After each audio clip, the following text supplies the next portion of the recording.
Rise.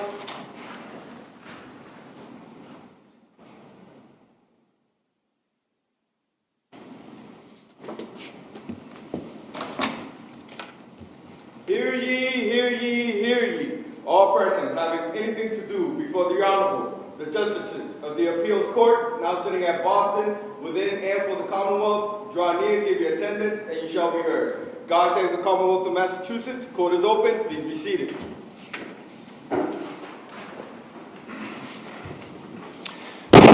Good morning, everyone. Welcome to the Appeals Court. I am Justice Rubin. To my right is Justice Henry. To my left, Justice Walsh.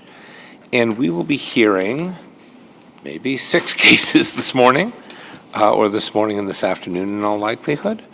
Our rules are as they always are, which is 15 minutes per side. If you are dividing your time on one side, which obviously is not happening in this case, you should let us know at the outset how you intend to divide your time. There is no rebuttal. We are familiar, sometimes overly familiar, with the facts of each case, so you may want to begin with your argument, but of course it is your time and you may do with it as you wish. The first case we will hear today is Commonwealth versus Reyes, which I may be mispronouncing, and we will hear first from Attorney Sheketoff. Good morning. If it pleases the court, Robert Sheketoff for Joseph Reyes. Said it right. The prosecutor argued in his closing argument, reiterating the charge that the judge gave because it was a bifurcated charge. She talked about the elements first. Quote, the Commonwealth's burden is to prove that she submitted because she was afraid, implied force. It's not a theory. This is an instruction in the law. So my basic thesis this morning is that implied force cannot be defined simply by its impact on the state of mind of an alleged victim, that it has to have some objective component to it, or it takes force completely out of the rape statute. So, Attorney Sheketoff, if the person here just absolutely froze, how could your client or a hypothetical defendant accomplish the sexual act without the use of force? Even if it was completely unreasonable for them to freeze. But they did. They just absolutely went catatonic. Well, because the act of penetration itself is not considered sufficient force. Well, but the person is not responding and the hypothetical defendant has to undress them, position their body. How is that not force under a case law? Well, it could be done extremely gently so that one would say that there's no force involved at all. Well, if she were unconscious, we would say force was involved regardless of how gentle it was. So I think Justice Henry's question is, if someone starts asleep and then feigns continuing being asleep, is that amount of force still force? So I would say no, because first of all, a conviction cannot be affirmed on a theory that was not presented to the jury. And this theory was not presented to the jury, that she was in fact the equivalent of asleep because she was frozen in fear. But I think the question really goes back to my main thesis, which is there some objective component to constructive force? In other words, if this... So can I interrupt for a moment? And we all have read your briefs, and I have to say at first, when I was reading your brief, I actually thought it made quite a bit of sense that subjectivity in criminal cases of this nature didn't seem to necessarily fit. But then when I started to research, first of all, you use the word implied force. The case law uses constructive, right? That's the phrase the judge used at trial. But I think it's exactly the same thing. So I note that you don't have any cases to support your position that there is an element of objectivity of fear. And I think there's a reason why you don't have a case to support this position. So, And we would be creating new case law, in other words, So- by creating an element that otherwise doesn't exist. Would you agree? not exactly. So tell me a case that supports your position. No, I don't have a case that's directly addressed this issue, Your Honor. But when this court, for instance, decides whether or not my motion for required finding of not guilty should have been allowed, does this court say, well, the alleged victim says that she was in fear, and therefore that's all that we need to prove for constructive force? Once she, because it has to be looked at. So the constructive force theory, though, you would agree with me, is different than the threat of harm, right? So there's physical force, there's constructive force, and there's the implied threat of harm. So someone who puts a gun to somebody's head and says, if you don't submit, then I'm going to kill you, right? That's rape. Somebody who physically attacks a person against their will, that's rape. Constructive force is in the brain, right? It's overpowering the will, right? It's through the idea of whether it's intimidation, whether it's that type of kind of fear upstairs and overpowering. I understand your point, Your Honor, but what I'm saying is, how could this court ever say when a because if I take your position, and you look at, on appeal, you look at the evidence in the light most favorable to the Commonwealth on a required finding issue, how could this court ever say that a victim who says, I was afraid, was not the victim of constructive force? Armstrong says in that case the victim was not afraid. She testified that she was abused and that she was not afraid, and that didn't matter. That was a constructive force case. Secondly, would you agree with me? The Commonwealth argued actual and constructive force to the jury. I mean, how does this case not succeed on a light most favorable to the Commonwealth on actual force?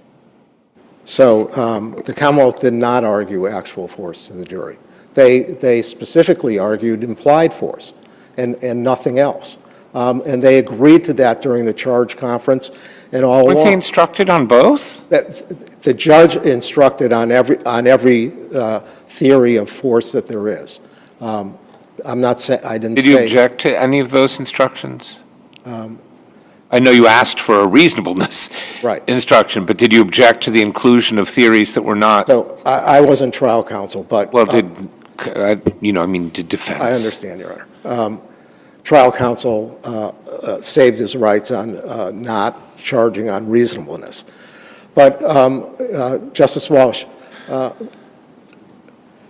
I'm not saying, what I'm saying is if an alleged victim says that she was afraid, is that constructive force as a matter of law?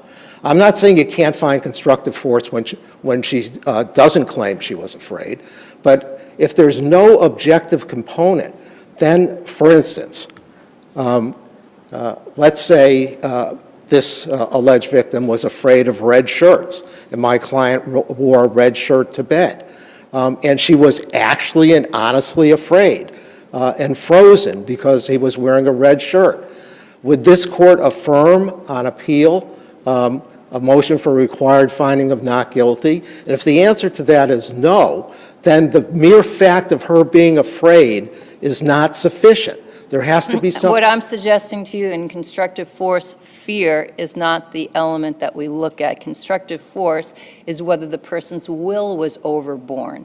And so the judge, I would suggest, using the model jury instructions, properly instructed, is the argument that I want to hear from you of why this argument doesn't hold water, that you look at the difference in power, you look at the, sometimes the age difference, the weight difference, and you can say the jury got it wrong. This was not actual or constructive force, but when I look at that jury instruction, fear, I would suggest to you, is the wrong analysis. It's the being overborne and the will being overborne. And so those factors that the judge instructed on are talking about that. And that's why Armstrong says it doesn't matter that the victim said she wasn't afraid, because fear is not the essential element. In essence, you'd be asking us to include another element, which is reasonable fear. And I've looked at the cases, counsel, and I can't find one that adds that element to constructive force. And my rejoinder I agree with Your Honor. If there was a case, I would have cited it to you. But my rejoinder to that is no one has saved their rights on this issue because the evidence in this case is so thin. Most of the time, whether there was constructive force, actual force, or threats, it's painfully obvious, and no one's defending on the grounds that there was not force. Is an implied threat different from constructive force? So I think all these things sort of bleed into each other. Well, they don't all, right? Because physical force isn't the same as constructive force. But the constructive force instruction says it has implied threat language in it. And this is what the judge charged to the jury. And what I'm arguing to you now is that this is a jury, this dilutes the burden of proof to establish that Mr. Reyes used implied force, or, which is the phrase she used. The Commonwealth must prove that the victim submitted to the sexual intercourse because she was afraid or intimidated by his words, gestures, or actions. That's at page 25 of the charge. So when this court, and this court does, and this court has in the past, reversed convictions for rape on required finding issues, what substance, what is there in the constructive force language that has some meaning other than its impact on the alleged victim's mind? Is a red shirt enough if she was honestly and in fear based on a red shirt? Would that be enough, or would this court reverse? And looking at the evidence in the light most favorable to the prosecution, as it must, this court would say, well, she testified she was intimidated. She testified that she was afraid, and that's why she submitted. Right, but here, and to use your red shirt example, she testified that she froze. And Right. so if she froze, even if he's gentle, but he's doing everything that needs to be done to accomplish the act, how is that not use of force under our case law? Okay, so, Your Honor, I see your point on the required finding issue, but what I'm arguing now is the charge issue. In other words, the jury doesn't have to believe every word that comes out of her mouth. Even if they generally believe her, they can believe some, all, or none of what she has to say. And unless they're properly instructed that he did something that would make a reasonable person or a rational person afraid. Sherry seems to say something about reasonableness. Can you talk about what that case stands for? Sherry? Yes. Yeah. So I cited in my Yes. in my brief. It's not totally on point, but I think it gives me some support. Well, it does, and unfortunately, the Commonwealth chose not to respond to your argument, Which I'm sure we'll ask the Commonwealth about, but go ahead. So, I think of, as an analogy, self-defense, where you must subjectively be afraid or in fear of death or serious bodily harm. But there's some objective component to that, too. It's not enough for me to say I was afraid of this person, he was wearing a red shirt, so I shot him. You have to, there has to be some objective component to this, some way to measure whether what was done, because the test in all the circumstances, I mean, this is a test, a balancing test of some sort that is so wide open it means nothing. Look at their sizes, look at their relationship, look at the... So you're saying that the jury had to be instructed that they had to find her fear, her freezing was objectively valid? Yeah. Well, reasonable. Or reasonable, not, in other words, that her subjective state of mind is not sufficient to meet the burden. But the burden isn't a both. It's either the victim was afraid or that the victim was intimidated by the defendant's conduct. And so I still want to hear of why this isn't an actual force case, because it seems to me that there certainly was an argument, and it seems to me that it doesn't have to be all under one potential bucket, right? It doesn't have to be all actual force. It can be actual force and constructive force. I agree with right? that. So when the jury considers the physical actions of your client, I don't understand how the road doesn't end there. Because force is the main thing that separates criminal sex from what Okay, people but engage. I'm still stuck on Justice Henry's question, and I'm not sure how this works. We know that consent is a question of fact. I know it's a separate element. It's a question of fact. There's no mistake of anything on the part of the defendant. Correct. Force clearly has to be the intentional something, right? Because it's you have to use force to accomplish your result. Now, and you're out of time, but if you don't mind, I'm going to finish my question. Now, Justice Henry suggested that someone who is immobile, any sexual contact, I don't know if she would say any, but sexual contact like this with an immobile person is by force. And you seem to be saying, no, unless the immobilization is caused by reasonable fear, it's not. And I'm sort of sympathetic to both halves of this argument. Can a person who is non-responsive or immobile, let's not say immobile, if someone perpetrates a sexual contact with them, is that by force or not by force? So if you're immobile, Not unconscious, fully, but just frozen. if you're immobile by reason of incapacity, it's... Okay, how about if it's by reason of unreasonable fear, but you're still just lying there? Yeah, so I think that becomes a jury question, whether or not he intended to cause that. Okay, you don't complain about the absence of a scienter. I mean, this instruction is ridiculous, and I'll ask the Commonwealth about different sentences in it, but it doesn't mention scienter. It doesn't say it has to be his intentional. Right. Well, actually, the case law is you don't have to intend to have illegal sex. You just have to intend to have sex. I think you have to intend to put the person in fear. Yeah, no, I just think there has to be some objective component to the word force.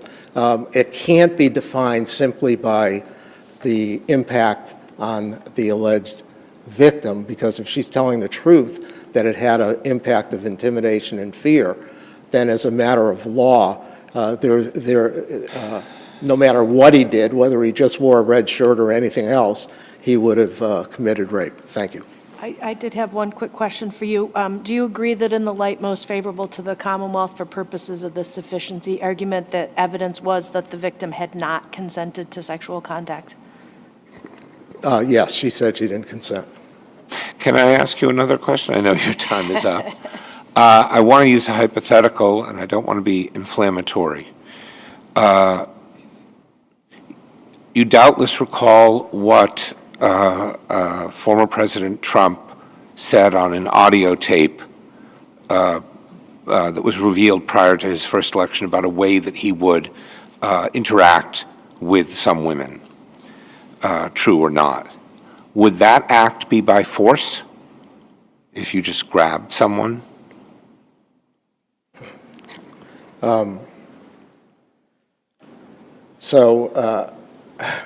That's a tough one. My legal position would have to be, it depends on how you did it in the circumstances. But that's a conscious person. They're not unconscious. And out of the blue, someone does something that would be a crime if it were done by force. Right. So that's an indecent A and B.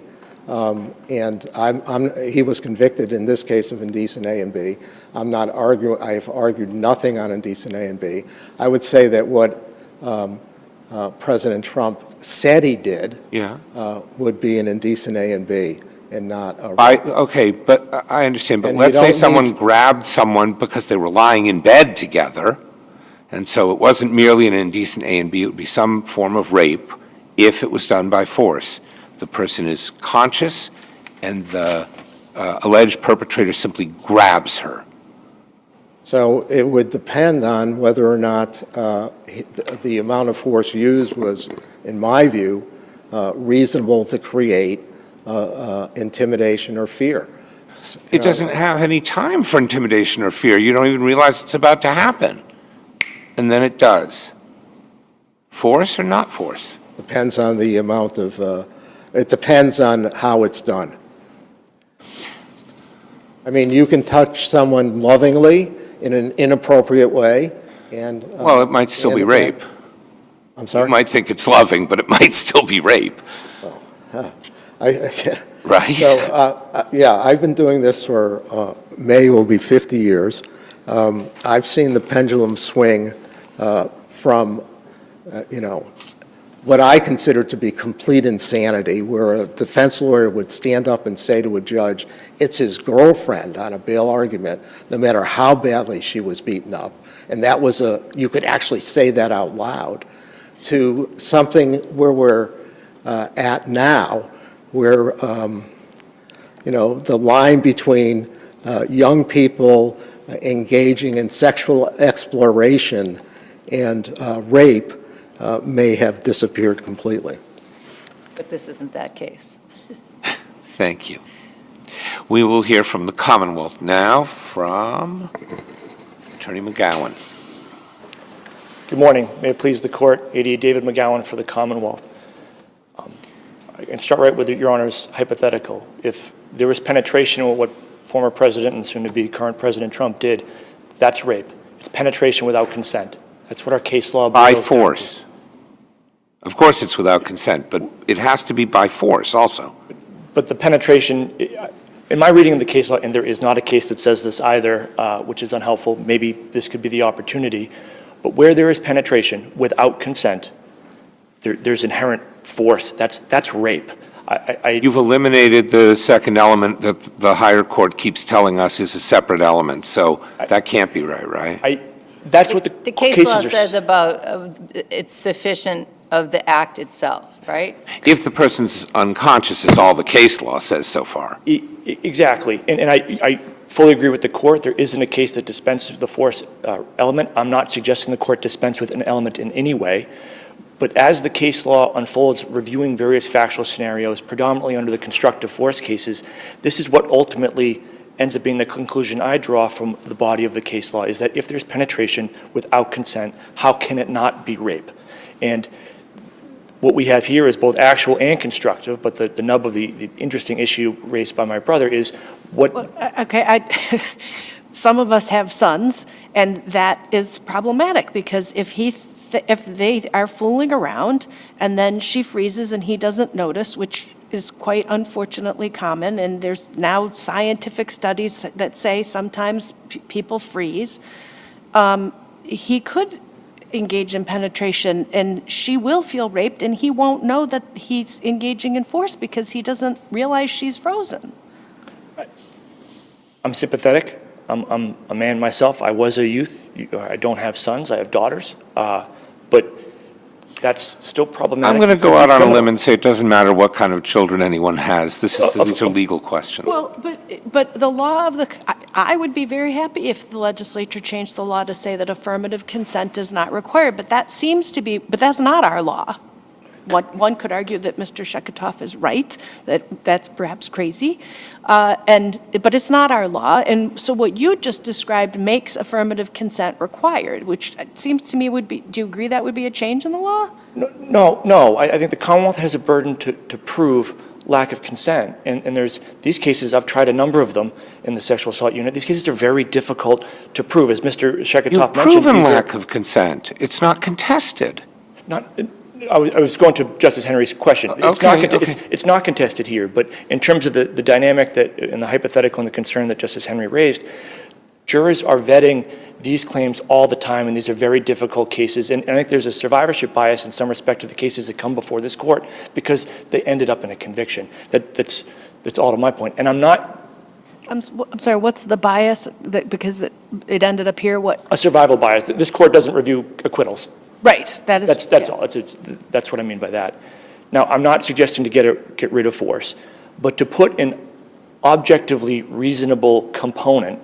First, it's adding an element that similarly is not part of the law and hasn't been ever. But to add that component is, I think, incredibly problematic. It is asking to review survivors in a way that they can't defend themselves. Right? In this case, we have someone who is frozen, not incapacitated, so we're not under that clear element of the case law with the force is sufficient. But in this case, might as well have been. Immobile, frozen, there was no cooperation, there was no reciprocity at all. But you've argued only constructive force before the jury, right? That's not how I read the closing. Yeah, and I'm I'm not sure just looking at the closing now. Well, I But mean, go ahead. he just argued that right here to us, so do you disagree with that? What the prosecutor argued when marshaled the facts, did he say this is actual and this is constructive? No. And I think there's a colorable reading of the closing that supports Mr. Sheketoff's argument. I'm not saying he was uncandid to the tribunal.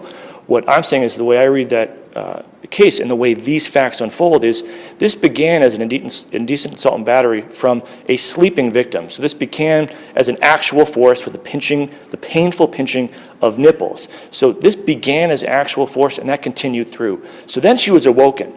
Now the incapacitation instruction applied and was given in this case with respect to the indecent assault and battery. The prosecutor did not ask that that instruction continue because he shouldn't have, and he was right not to because she was now awake. She was not under the influence of drugs or alcohol such that her will would be overborne. That dynamic in the case, the instruction would no longer have been appropriate. But that chronology of facts is incredibly important as the assault continues into rape. He begins. Well, she says she was still drunk. Does that matter? The way it was presented and argued not sufficiently drunk that it would fall under some of the cases where someone is, as the cases describe it, incapacitated, and the defendant knew or should have known of such incapacitation. I think this, to the degree alcohol played a role in it, it set up the context of the dynamic, which doesn't really fall into any particular elements, but as this court has described in Testa, looking at the whole context of how the event unfolds is part of the jury's analysis and part of the court's review on a sufficiency basis. So I am concerned that, and I don't recommend this as a briefing strategy, that he cites this Commonwealth versus Sherry for the proposition that the defendant's words and conduct must engender a fear that is reasonable in the circumstances, so that it was reasonable for the complainant not to resist. And when you look at Sherry, it describes a jury instruction, and this was written in 1982.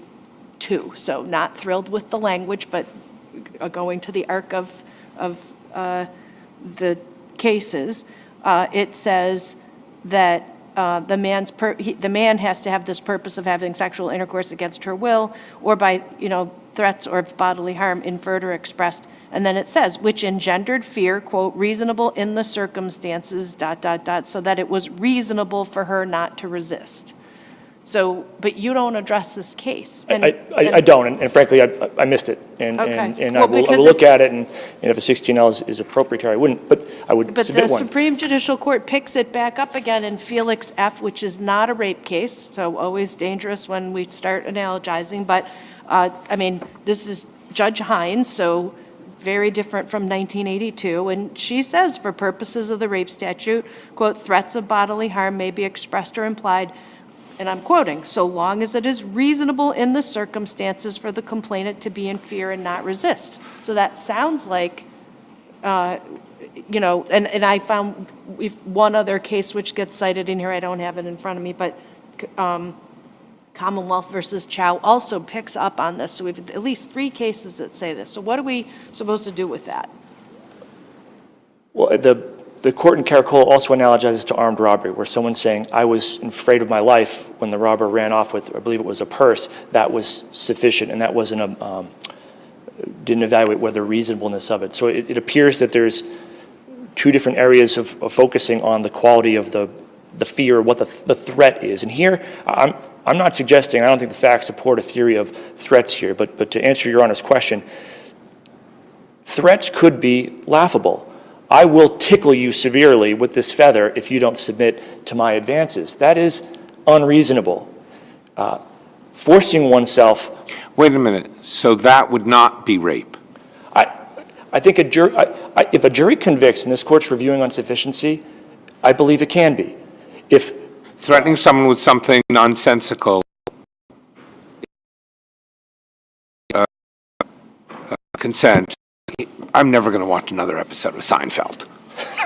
well, Let me just, Yeah, what I want think to answer, is- excuse me, I want to hear apparent reason became afraid to do something inconsequential. can't imagine a jury doing that. I didn't I would ask imagine you there'd have to that. be. I'm asking if that is sufficient. It would depend on more of the victim's testimony. So the victim says, I was in fear. I think period. So you the think case law supports fear, that. unreasonable fear, means force was applied? I think lack of consent with fear Yes. is rape. So it has nothing to do with the perpetrator. It's all internal. I didn't consent. We agree that's not an objective standard. It's just a fact that you can deduce from the victim's testimony alone, and that's unlike other jurisdictions, but that seems fine. That seems like a great thing. But now you're saying, and if you were afraid for no reason, it's also rape? I don't follow that. The case law, as I read it, is a subjective test, and it has been for quite some while. And I recognize Justice Henry's pointing out that there's some case law that suggests maybe reasonableness is at play here. And of course, that's for this panel to decide where that falls. But the model instruction that's been used for a while is a subjective test. Under that subjective test, the jury is evaluating the evidence. As my brother said, it's a question of fact for the fact finder to determine whether or not that fear existed, whether consent was absent, and of the fear, was that a product of what the defendant did? Okay? It can't be a fear of it's a full moon and I'm going to submit to the defendant. It has to be something based on the defendant's actions or words or combination. When there is lack of consent and the jury finds that fear existed and it was the defendant's fault or his generation, I think the elements are met, regardless of whether we're wild about how we feel about the factual scenario. As this court has seen, there's a number of different rape fact patterns that are on the border of tremendously horrible. I think Testa was one of those terrible facts to this case that may not be quite as close to that on the spectrum. So where am I misunderstanding? Because the way that I read it, you have 2 elements. One is to prove the act of penetration or sex, right? Correct. And the second is that the defendant compelled the victim by force. That force can be actual, that force can be constructive, or threat by force. Correct. Right? So the threat by force, I actually agree with Justice Rubin, and I understand you have your appellate hat on and the sufficiency of the evidence and blah, blah, blah, but the threat of force considers whether that force is reasonable or not, because it's a threat. And those threat cases tell us that under this analysis, sure. And I think Attorney Sheketoff's example of the red shirt is perfect. That's threat of force. It would be unreasonable for a person to believe that a red shirt would cause somebody to be threatened to have sex. But force is constructive and it's actual. And this case does not seem to be a bit about threat of force. This case is either actual or constructive, and it lives or dies in the actual or constructive world, which is the physical force necessary to do the act, or the alternative, which is the power over the brain, the intimidation, the fear.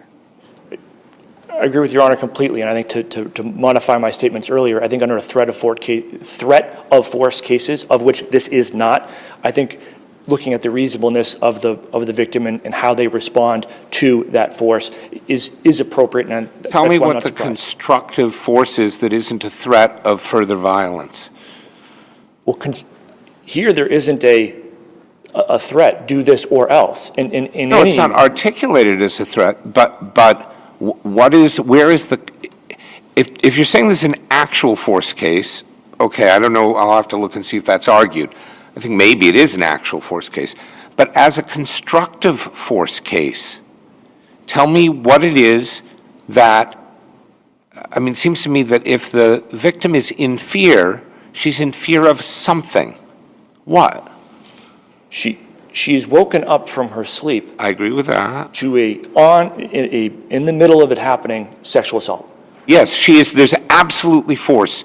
There's no question that there's force used in the sexual assault. So it's with someone that she has been an undergrad with for a period of years. Yeah. And none of their friend group has had a relationship with this defendant in any way that was romantic or would have thought this could.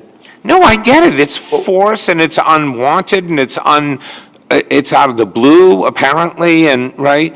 And painful. And painful, I agree. And so now, though, you're not saying, if you say to me, and the course of conduct of that force, another forceful thing he did was penetration, digital penetration or oral penetration in this case. Moved her clothing and undressed her while she was asleep, apparently, by lifting her shirt, and then lowering her shorts. That's actual force. And I'm not saying it's not, but I'm trying to figure out if it's constructive force. I guess I don't look at these cases as needing to fall into one or the other bucket. I think they can fall into both buckets quite easily. The same as circumstantial and direct evidence can be evaluated by the jury, some here, a little there. As long as they find proof beyond a reasonable doubt, we're fine. And that's what happened here. I don't think this is like circumstantial and direct evidence. It's force, actual or constructive. Are you saying they're the same thing? I don't understand. I'm absolutely not saying the same thing. I'm saying they can both be present, and the jury can find one or the other or both. But I asked you, what is the constructive force? It's fear of further painful conduct, fear of further assault. I mean, that's why I think it's like a threat. It's that something further will happen to her. I'm hearing fear and threat as different, right? So, but I can also see how they could be viewed the same depending on your position. So if that, I think maybe we're at an impasse. Her fear, in this case, is the continued sexual assault. She woke up, oh my God, what is going on? I am frozen, I am terrified, this hurts. And then it hurts more, and then it feels like it's going on forever. That's, to me, constructive force all day. Well, that sounds like actual force. Well, I also argue that, and I think the prosecutor argued that, maybe not on the nose, but I think that was also put before the jury, and they could have found on either, and that's why the judge gave the two instructions. I don't see it as a threat of force element. If this court does, that's an equally valid ground to affirm this conviction, and I do think the threat of force is substantiated by the evidence, but I see the threat more classically as something overt that's threatening. Do this, some kind of or else dynamic in all its different permutations is how I think of those dynamics. So you had said that this instruction contains the subjective fear. And I'm looking at your brief at pages 22 to 23. What language are you referring to? Is that is it the bolded language, or is it other language that you mean? Well, I think I did the whole block quote with intention, but I bolded the ones that show what the Commonwealth's burden was to do, that she submitted because she was afraid. All right.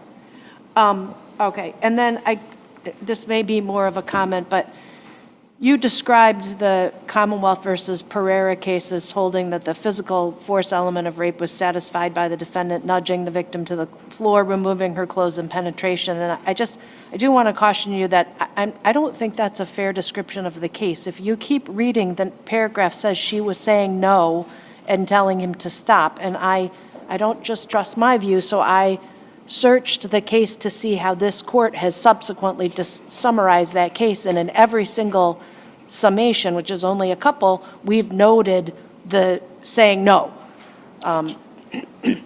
Then that is entirely my mistake. There was no saying no here at all. There was no, she didn't say anything, he didn't say anything. Right. So to the degree that the Commonwealth is not relying on Farrar in any way, either correctly or incorrectly, with respect to statements and red lights, green lights in any way, shape, or form. The Commonwealth is merely asking this court to affirm the 2 convictions of rape that are being challenged on appeal. So just one more question. If our law is not that the affirmative consent is required, right? Indeed. And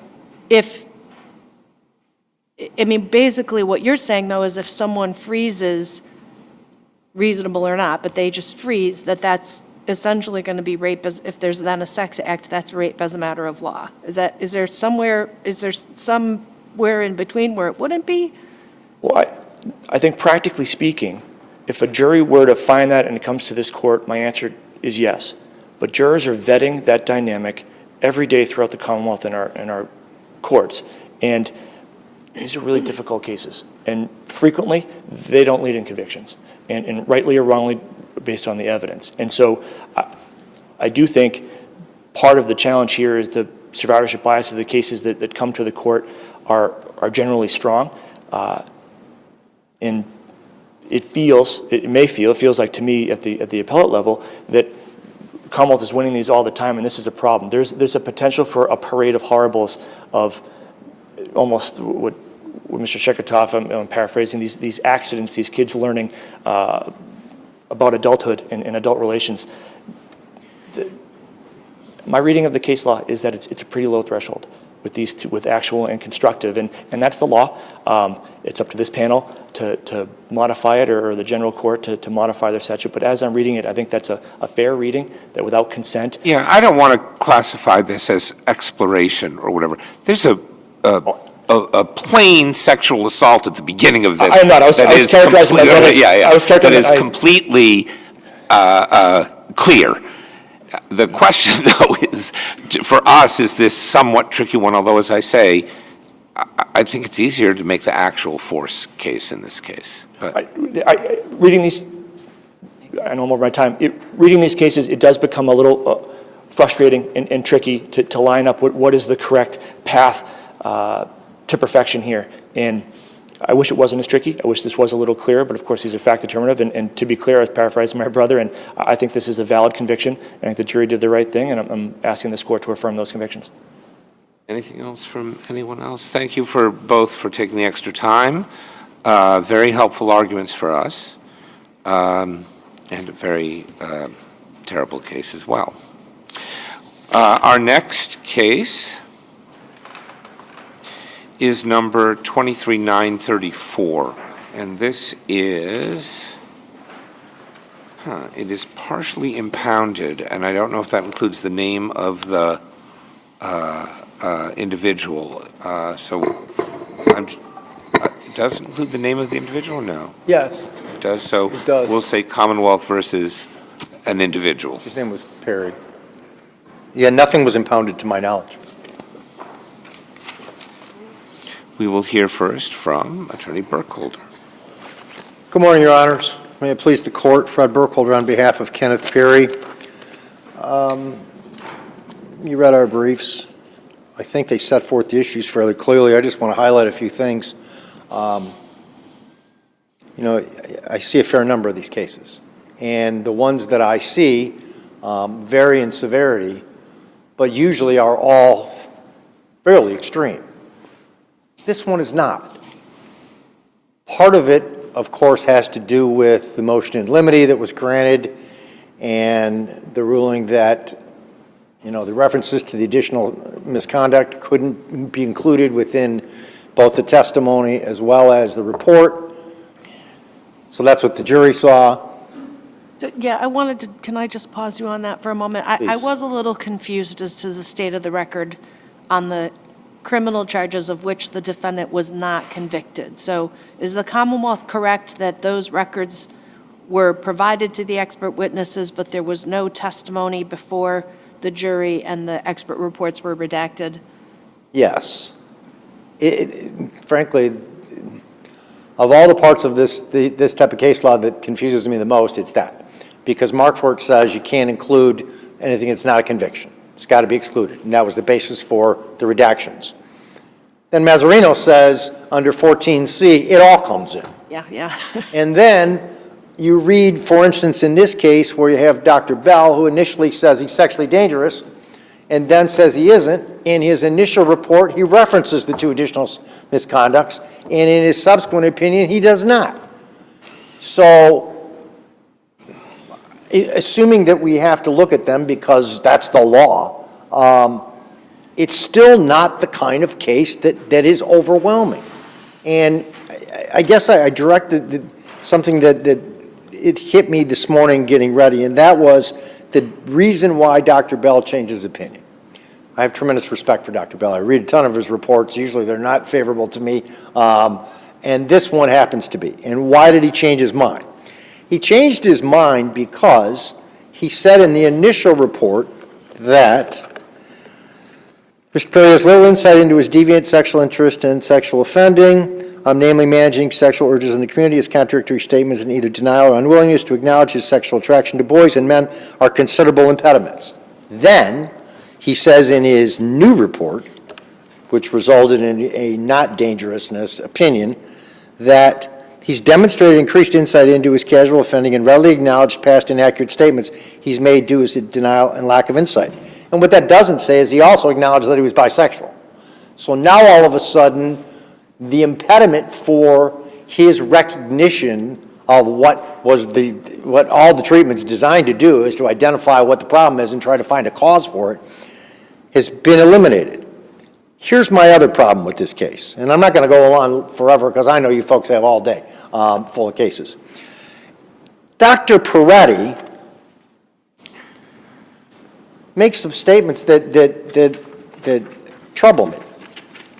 It is possible that sexual preoccupation applies, and within treatment there would be a lot more information to be able to assess that. This isn't a fishing expedition. It's whether the evidence is there or not. Dr. Peretti concluded the totality of the evidence is supportive of a sustained interest in pubescent males.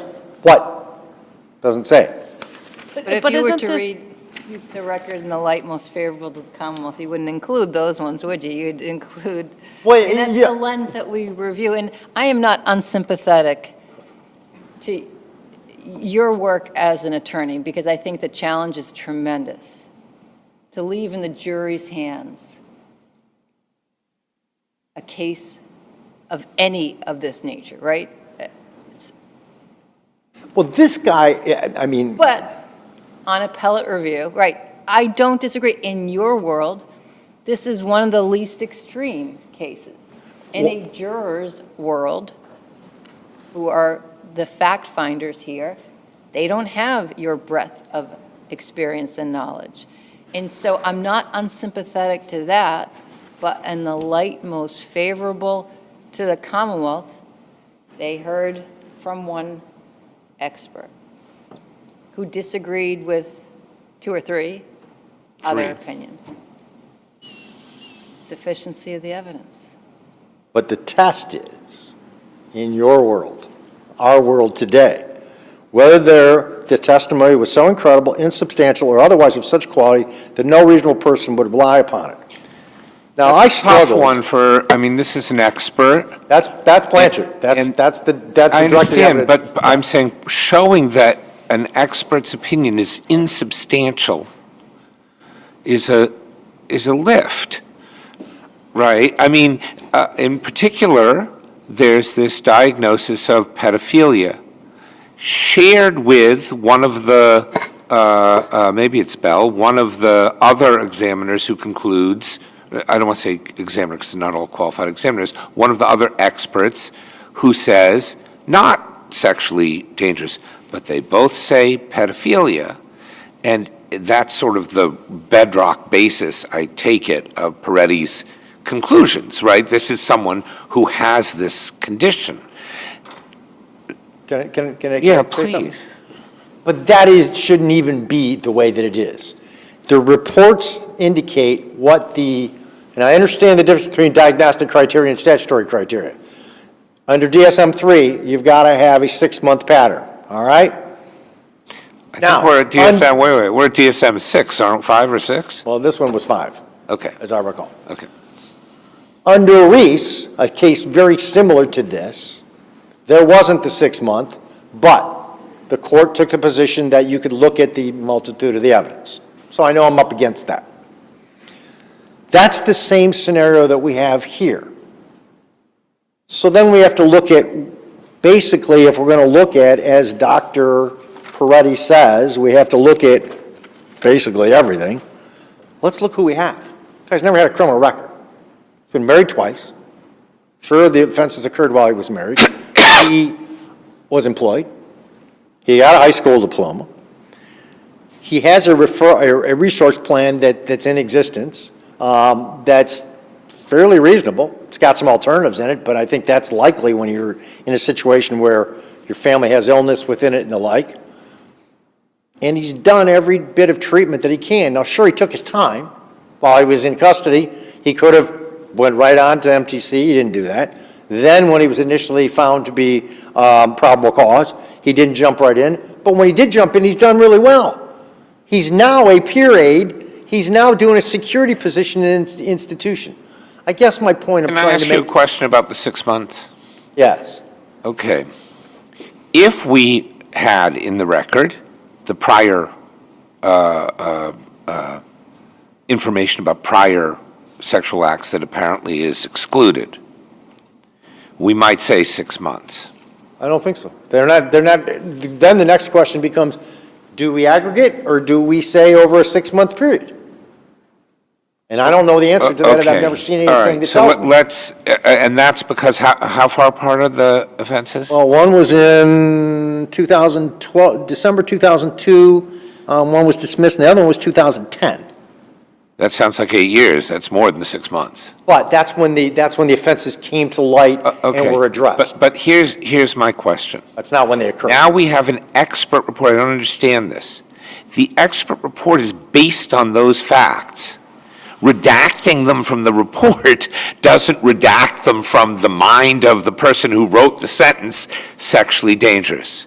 So are you saying that report shouldn't have come in because it was based on inadmissible evidence? No. Or why not? I don't Can't understand. win that argument, because it's been up and down. It's statutory, and it's been addressed by Mazzarino, it's been addressed by Markert.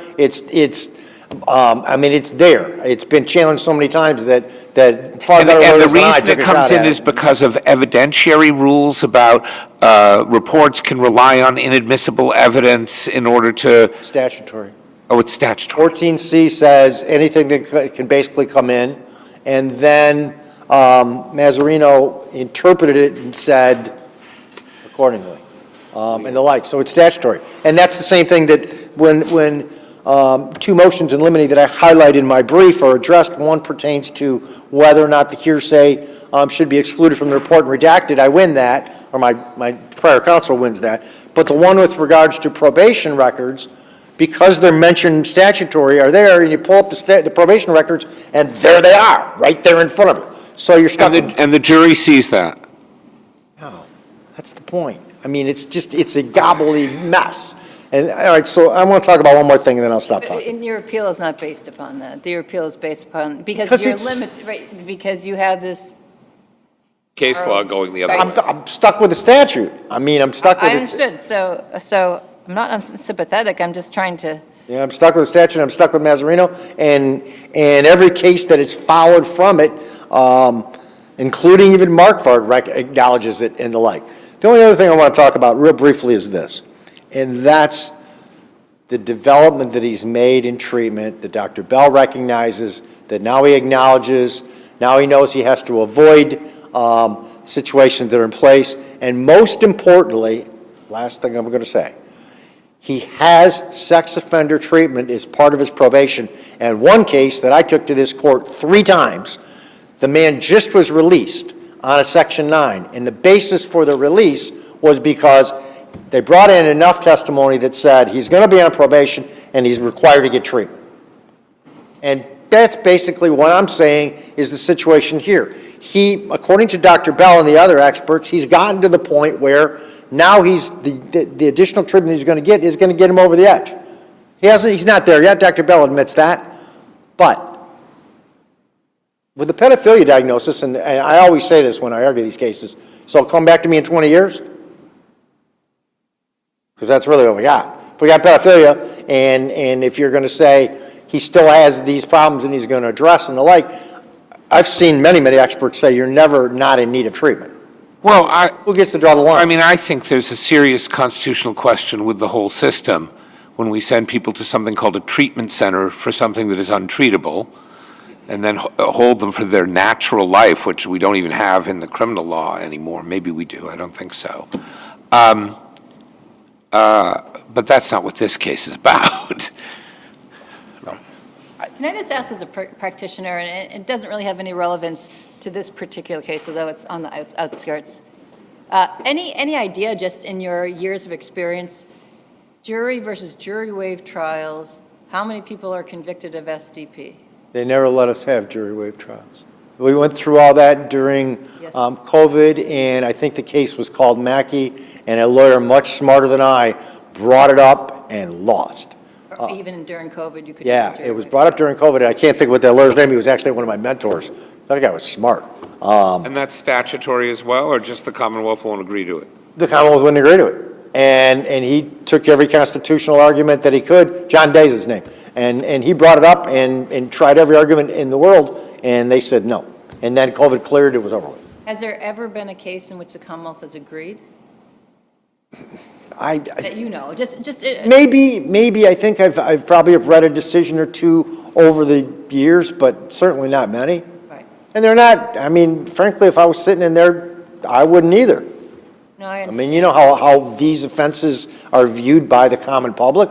They're heinous. Well, kids, they're heinous.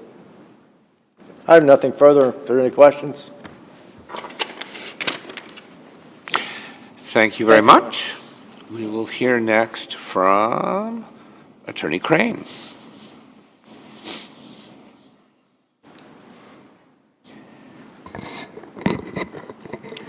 Good morning, and may it please the court, Jesse Crane for the Commonwealth. I think as the panel recognizes, this is a question of whether the evidence at trial was sufficient, not whether it was overwhelming. The testimony of Dr. Peretti by itself was sufficient to establish that the respondent was a sexually dangerous person. She testified based on admissible evidence and also evidence that was redacted from the record that the respondent met the DSM-5 criteria for pedophilic disorder. So, in the traditional sufficiency of the evidence challenge, pretty easy hurdle for the Commonwealth to get over, right? And I'm not unsympathetic to the argument that, I mean, what if you propped up the one expert that has all the qualifications, that will dress in a suit and tie or whatever, and tell that jury, based upon my background and experience and review of all the records in my interview of this sex offender, yes, he or she is a sexually dangerous person. Every single time. no matter what. And defense counsel might have 6 experts to say, no risk, treated, gone through the program, all the rest. In the traditional sufficiency of the evidence analysis, taking out of the context of SDP, it seems fair. This one, I don't know how it ever, unless there's inadmissible evidence, could be that the Commonwealth doesn't succeed. And yet they could just have this one expert that everyone shares that says sex offenders are evil, they can never be treated, and here's all of my qualifications to support the fact that this person is going to repeat, even if that's not true. I recognize the concern, and I admittedly am not an expert in the SDP world, but my understanding is that the qualified examiners are employed by the Community Access Board rather than the Commonwealth, so they are truly independent. That's wrong. That's incorrect. Qualified examiners have to be approved by the head of the DOC, or they can't be qualified examiners. But the Commonwealth doesn't get to pick and choose No, they do. which The Department of Corrections Commissioner gets to decide who gets to be a qualified examiner. I guess I mean in the sense that our office, the prosecutor, doesn't. Okay, but the Commonwealth does. So from the pool of people that you're picking from, right, they're picked by another entity that, picks and chooses. And I'm not suggesting that we have any evidence. I'm just suggesting that. But that's not raised, I'm not saying it's raised here, I'm just saying. No, I mean, there's actually a lot, I mean, I've written something about this, but there is a case in which Justice Ireland called them independent. And then there's a huge amount, like when you look at how it's actually done, they actually have to be approved. So I'm not saying this happens, but the incentive is there to not approve someone who isn't saying what you want to hear. So I recognize that could be a potential, but this is the legislative scheme. yeah, I agree with that. The legislator. And you have to have one of the two at least, right? You can't do this if one of the two doesn't say sexually dangerous. That's correct. And I think this case highlights the possibility that QEs do sometimes come up with an opinion that says not sexually dangerous, as Dr. Bell did here. But as always, when it's a sufficiency of the evidence argument, the question is whether we presented anything, and here we did. Dr. Peretti's expert opinion was the respondent had pedophilic disorder, and consequently, based on further interviews with him, he was likely to reoffend. Is it correct that all of the experts agree that the individual has completed all sex offender treatment available to him? Yes, everyone was in agreement that he had completed all of the preliminary sex offender treatment that was available to temporary detainees at MTC. There were, I believe, 2 introductory courses that were available, and just before trial, there had been a change of policy at MTC that was discussed a little bit, but the basic testimony among all of the experts was that he had completed these introductory courses that did not address deviant sexual attraction. They were more geared towards building life skills. So the landscape has changed. Now he, if he wanted to, could engage in that type of treatment? Is that what I'm hearing? I believe so. There was testimony at trial that because of this policy change at MTC, he had actually enrolled, but that had happened, I believe, after all of the examiners had completed their reports And there are and cases, trial. I'm sorry to interrupt, but I'm sure that there are cases out there where a person completes all phases of every sex offender treatment module that the DOC has to offer, yet qualified examiners are in agreement that the person is still too dangerous. Right, exactly. There may be situations where someone advances through the modules, but the examiners conclude they haven't benefited from them. It's an individualized assessment, and it's for the jury to decide whether to credit an expert's testimony as to whether treatment has had an impact. Do you have any thoughts about, I know it's not raised here because it's a sufficiency case, But it seems very odd to me that there's a ruling that this information about these prior offenses or allegations can't be used. It's like the jury never sees it, but they see a report which the whole basis of which is that there were other sex offenses. So, I mean, I don't quite get that. I'm not sure why that happened at trial. I could make a guess, but I don't want to. My only thought, just as far as that goes to a sufficiency question, is that the governing offenses that were discussed at trial and were unredacted from the report, I argue in my brief, support the idea that the DSM-5 criteria was met. So, you know, But in reality, I mean, maybe that's true, but in reality, the qualified examiner you rely upon knew about and relied on the other ones. It may be that she would say only with these offenses, but we don't know the answer to that. we don't know. She does have a conclusory statement. I can't remember off the top of my head in which page of her report, but she does say something to the effect that in the totality of these circumstances, there is a sustained sexual interest in prepubescent males. Yes, but the only evidence of it is these other, I think, right? Well, He does say something to some interviewer at some point. So the governing offense was one single criminal action, but it was 6 separate instances of sexual contact. Yes, I agree, but I thought the point was that it was all within a 2-month period or something.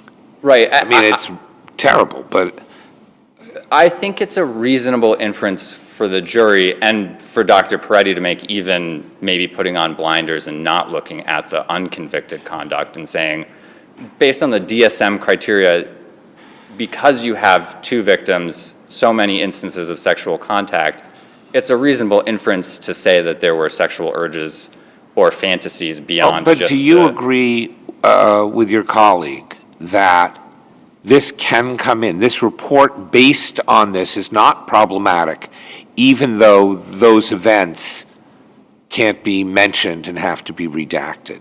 That redaction without altering a conclusion or redacting the conclusion based on that is what's required. I do agree. I think based on Markvar and Mazzarino, the expert can look at unconvicted conduct in the totality of. Well, of course, but it's been redacted. The jury can't hear about it, right? It can't be used, allegedly can't be used by the jury, but of course it is used by the jury because it's the basis of the conclusion they presumably rested their conclusion on. I think here with this specific expert report where it's not especially clear that the expert was relying on the unconvicted conduct for her baseline conclusion, I don't know how much it matters that her opinion may have been influenced by the unconvicted conduct. Was 6 months in the DSM at the time of her opinion being rendered? Yes, and she included that in her opinion. Well, if she mentioned 6 months, she had to be talking about more than just the events. I'm not sure I agree with that. I think because of the sheer number of instances of conduct against 2 victims over this a still extended period, albeit not 6-month period, I think it is a reasonable inference both for her and for the jury to infer that the DSM criteria, which goes beyond just conduct, it includes fantasies and urges, was ongoing for longer than just the approximately 1 to 2 months. But even if it wasn't, you don't see a problem here. Right, because the Commonwealth isn't obligated to present sufficient evidence of the DSM criteria. But I'm not asking that. I'm asking you presented a report of the qualified examiner. In fact, you have to submit it under the statute. You submitted a report that was based on information that I gather was not permitted to go to the jury. Is the Commonwealth allowed to do that? I believe we are. Okay. And the basis for that, do you know why? Because it's confusing to me. I mean, the statute does specify that the expert examiners, and even the jury, obviously in this instance, the unconvicted conduct didn't go to the jury, but the full record of the respondent goes to the examiner. And what was the basis for not presenting it to the jury if it's presented to the examiner? Shouldn't they know about it so they can figure out whether they want to credit the examiner's report or not? And again, I'm not saying that's what's raised here. I'm just trying to figure out, it just Right. seems bizarre to me. I'm candidly not certain why the motion in limine went the way it did in terms of You redacting think the report. that was an error under Masserino? I think it certainly would have been permitted under Mazzarino for us to introduce evidence of the unconvicted offenses.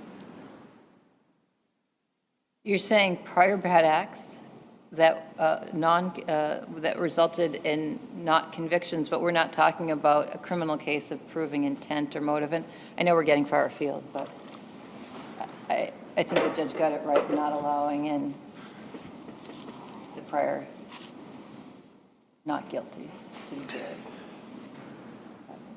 And Not the issue before us. that may be, but of course, for appellate purposes, it is just a question of, was the evidence sufficient? If there are no further questions, I will rest on my brief. Very good, excellent arguments from both of you. The case is submitted.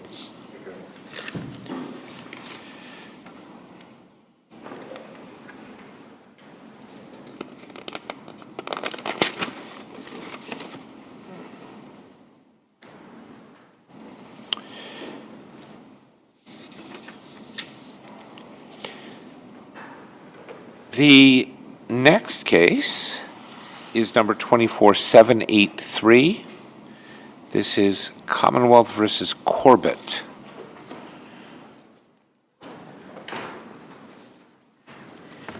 And we will hear first from Attorney Contertesi.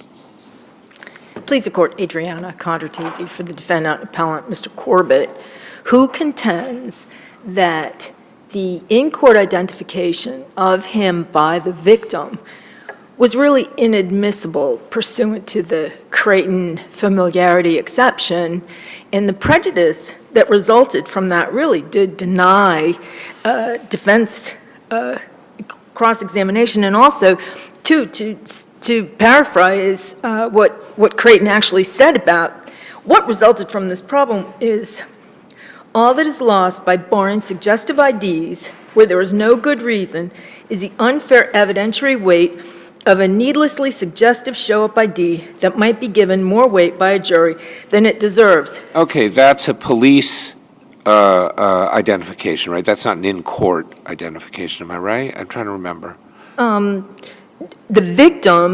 The victim identified the defendant in court after the prosecutor assisted her in identifying him. Okay, so the thing that was suggested was not a leading question. It was something that happened outside of the courtroom that impermissibly tainted the in-court identification in that case, right? No, this happened in court. The prosecutor, when the judge... I thought it happened when they were looking at the photo arrays. No?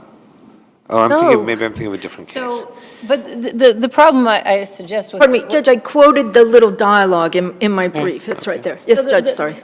So this happened in court when the prosecutor asked a leading question of the victim who appeared to be having some difficulty, is that the person with the blue tie or whatever, that you're challenging was error. And the Creighton line of cases has to do with when the victim and the defendant, who's now in court, sitting next to his or her attorney, and there's, say, for example, a robbery or a gunfight or whatever, and it's a white shirt and red shorts, et cetera type of case. And then the day of trial, do you see the person who did it? Yes, it's that person right there next to counsel. That impermissible vouching, that suggestion that because the person's sitting in the chair right there, that then they are the defendant when identity is an issue. Here, this is not the case, right? They knew, the victim knew who the perpetrator was. Now, the perpetrator, the co-defendants could say, it was him, but this is not a question of who done it. Judge, the victim absolutely did not know who the perpetrator was. He called him Rick. And they But- lived together for a summer. No, they didn't. The brother Couple of testified. weeks. The brother testified, right, the brother testified that Rick moved in the middle of June. He was out of there by the end of July. They had. That's 6 weeks. I haven't, that was 6 weeks, but that was 6 years ago. Creighton talks about a 27-month gap, there being no excuse for a 27-month Okay, let's gap. look at this another way. Let's say that all right. I want to understand prejudice. But, I'm sorry to interrupt, but I do want to just address something that Yeah. Her Honors mentioned, which is, you said that the prosecutor asked a leading question. The prosecutor did not ask a leading question. The prosecutor identified the defendant for the victim. When the judge said a white shirt's not enough, probably there were, court officers had white shirts, maybe people in the All jury right, box. let's slow down, because you have the burden to show both an error and a substantial risk of a miscarriage of justice. And before the prosecutor said anything to the victim identified someone in the courtroom as the defendant, someone in a white shirt.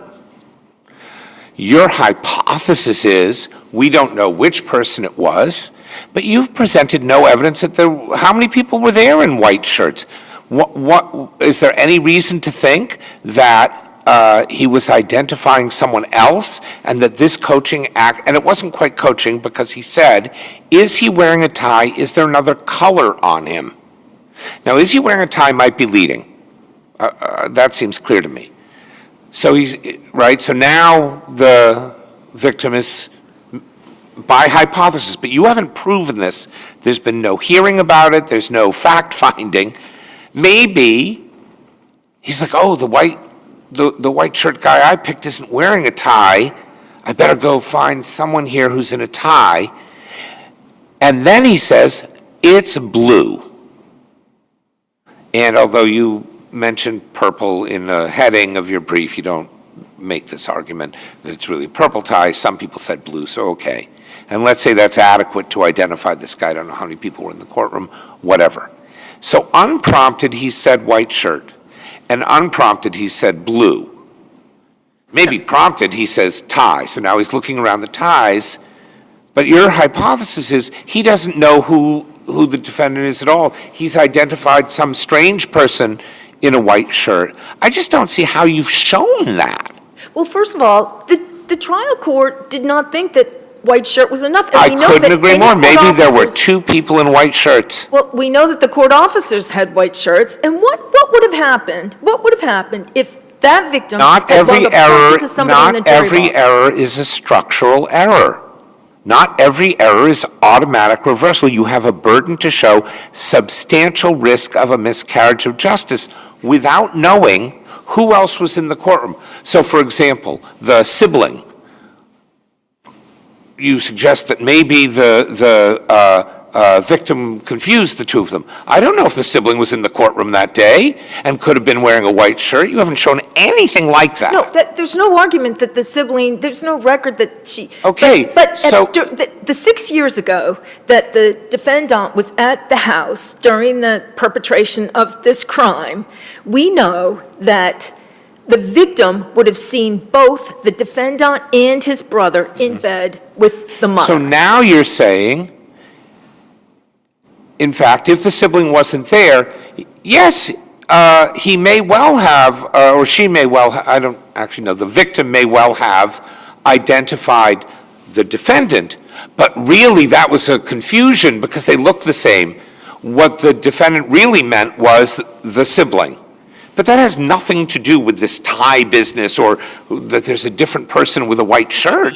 What it does is all the facts that I set out at page 26 really show that this error was huge because defense counsel. So what kind huge of that no question one was defense objected counsel- to it. But what kind of question could defense counsel ask after that happened? Could she have asked the victim, if the When you prosecutor first said hadn't white helped shirt, you, did you mean someone else?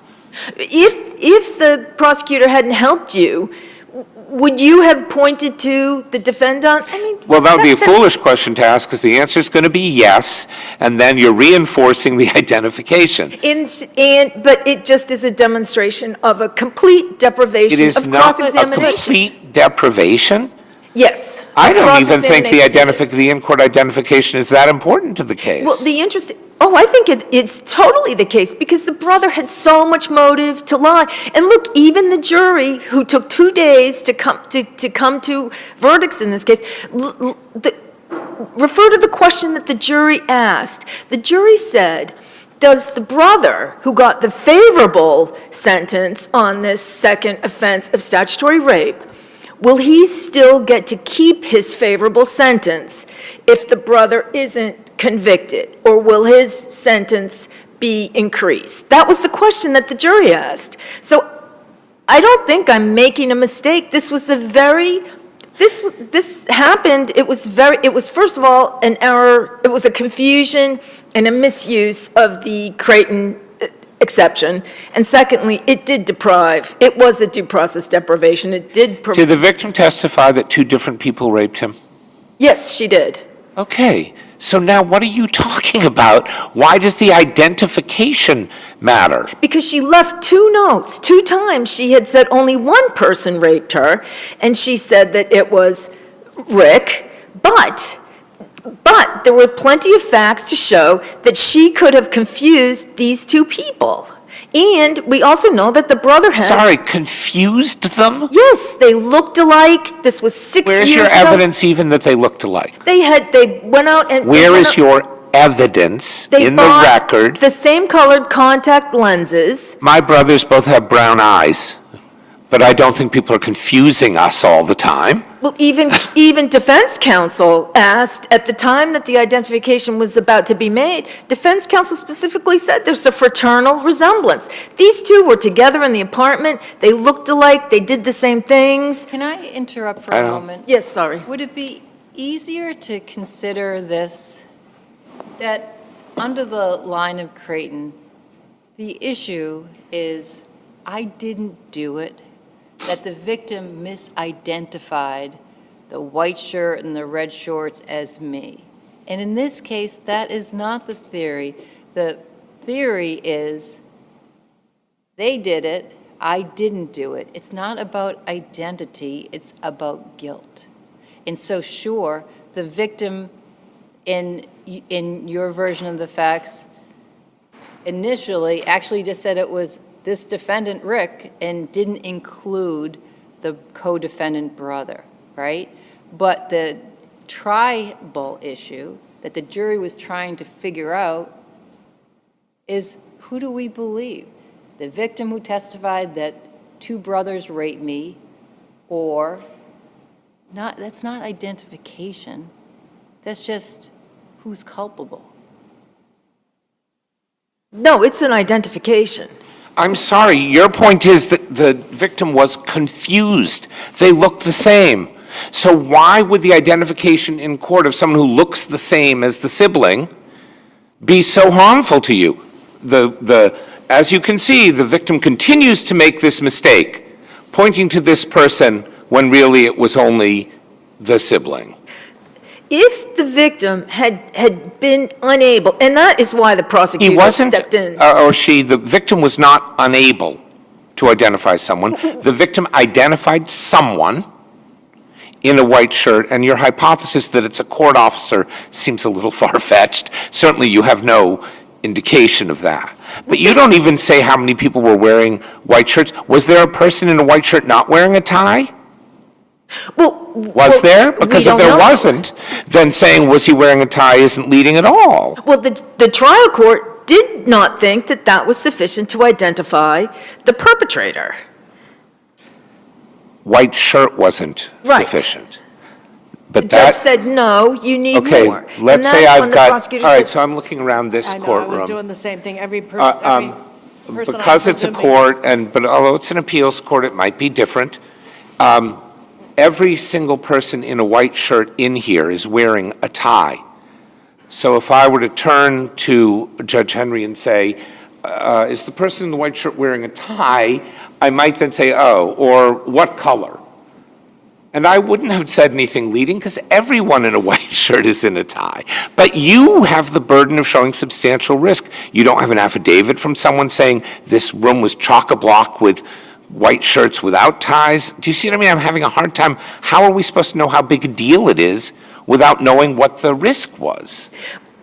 Why didn't, in the entire 6 years, the entire 72 months, as opposed to the 27 months that Creighton found, gave no excuse for not having a show-up identification? Why during that entire 6 years had there never been a show-up identification by the victim of the perpetrators of the crime? The victim knew who her perpetrators were. You do a show-up when you don't know them. And so if the alleged perpetrator was dad, do you think they have to put 10 dads in a room and say, that's my dad? No, we don't do show-ups when identification is not an issue.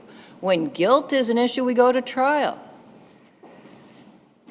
I mean, this wasn't a situation where the child was saying only one of them raped the child. The child was saying they both raped the Well, child. she had said that before, that only one of them raped her. I'm not going to fuss about this, but Two we do times. tend to respect people's pronouns, and I think the victim is now he. Pardon me, Judge. And I'm not taking, it's confusing because we have two different transgender people here. But this isn't, I could see your point if the issue was that one of the siblings raped the victim, but the victim is saying they both raped the victim. And the brother had, the brother had, the other perpetrator had a huge reason to fabricate, to protect himself, and that the jury recognized. Okay, but in oral testimony, the victim corroborated that story, maybe also lying, but corroborated. I'm just having a hard time understanding why I say it's Rick and the sibling, and then in court I identify Rick, who's the only one here, instead of misidentifying, just saying, like, I don't remember what Rick looks like, and I choose that person over there. It just doesn't seem that, given the oral testimony. All right, but... Well, at page 26, I do list a number of reasons why the victim would have been confused about the two perpetrators, and that she also had a reason to point to my defendant as opposed to only the brother, to appease her excellent friend, for the victim to appease the victim's excellent friend. I think we understand that. All right, thank you very much. Thank you, Judge. Thank you. We will hear next from Attorney Lee. May it please the court. ADH Lee from Middlesex on behalf of the Commonwealth. It was not the prosecutor who identified the defendant in this case. It was the victim. After the victim described the defendant wearing a white shirt, the Commonwealth asked a follow-up question, quote, does he have a tie or another collar on him? This was not leading because it did not suggest answer. It was merely a forceful signposting. I understand this could lead into leading based on different circumstances, but in this case, it was not leading because the victim did not say yes or no. The victim actually said a blue tie. And further, the victim identified... That's a lot like yes to the tie part. Excuse me? That's a yes to the tie part. Does he have a tie? Does he have some other color on him? A blue tie. The blue is volunteered, but the tie part was suggested by the prosecutor. No, Your Honor, simply because a question may be answered as a yes or no does not make it a suggestive question. And regardless, there's no prejudice, like Your Honor discussed earlier. This is a case where there are three other witnesses identified the defendant at trial. The victim identified both the defendant and the co-defendant as someone who raped the victim. There is a contemporaneous note the victim wrote to the police that it was the defendant that raped him. And there's past messages between the defendant and the co-defendant describing, admitting to each other what they did to the victim in this case. In any event, there's no special risk of miscarriage of justice. So what would have happened? I've said to your colleague, look, maybe it doesn't matter so much about the identification. Let's imagine that after having said a lot, one person did this, admittedly Rick, but one person did this. Then when asked who identifies the person who did this, who isn't the sibling, is that person in the courtroom? Yes. Who is it? And they point to some intern from the prosecutor's office or somebody. Yes, sir. What would that have done to the case? So that would make the in-court identification done by the victim improper in that scenario, but it would not affect the case because this is not a situation the victim was saying that was the person that raped me years ago. The victim was simply identifying the defendant as the person sitting in court. So the context that the victim done in this case is the same thing the other three witnesses done in this case.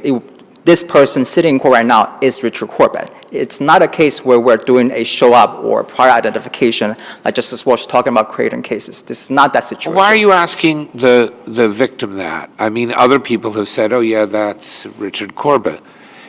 Why do you ask the victim if it's an unimportant question?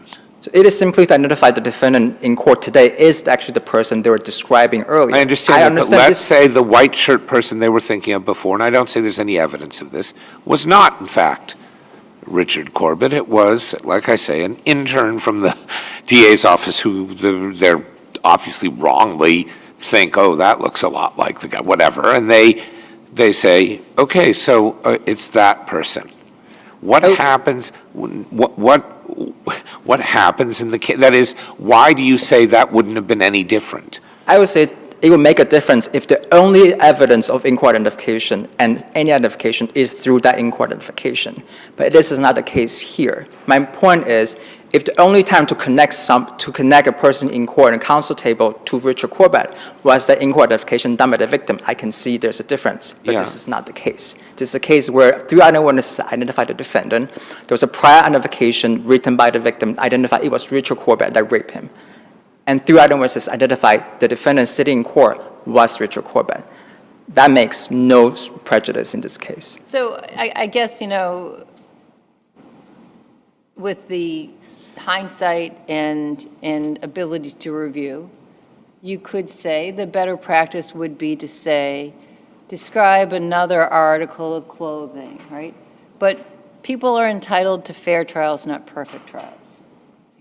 And so the fact of the matter is that prosecutors can choose to have every witness identify the person next to the chair if they can, or just one, depending on their practice.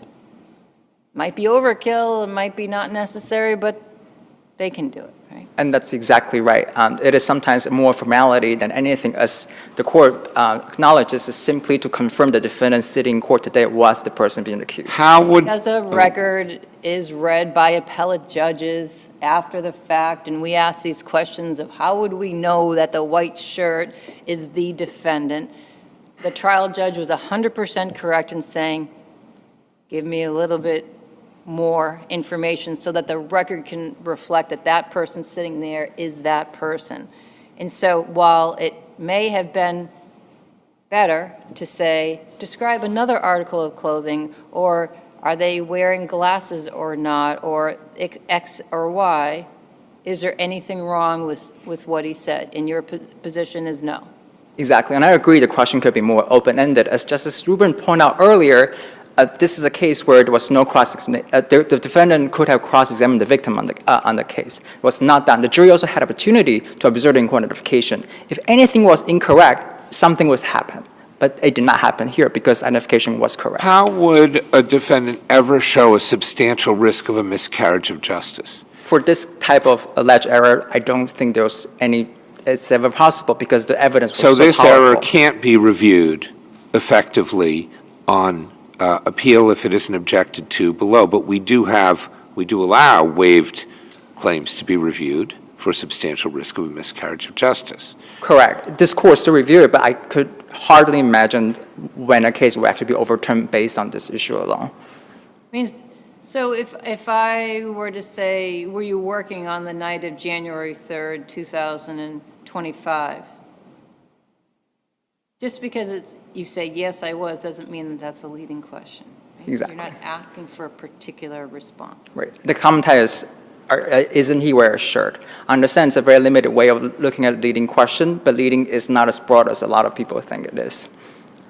If there are no further questions, the comment rests on its brief. I see none. Thank you very much. The case is submitted. We will take our traditional mid-morning break and will then return for the remaining cases in approximately 10 to 15 minutes. Court, all rise.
Please.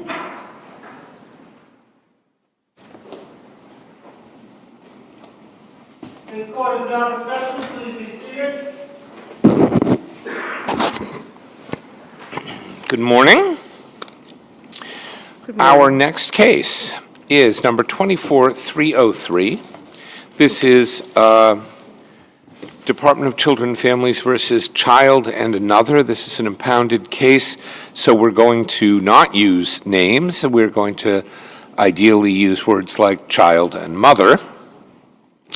I gather on the appellant side that counsel for mother and counsel for child will be splitting their time. We've been told 10 minutes and 5 minutes. That's correct. All right, and so we will hear first from counsel for mother, Attorney Moucherit, whose name I've mispronounced. Good morning, members of the panel. May it please the court. My name is Michelle Moucherit, and I represent the appellant mother who's watching through the YouTube channel.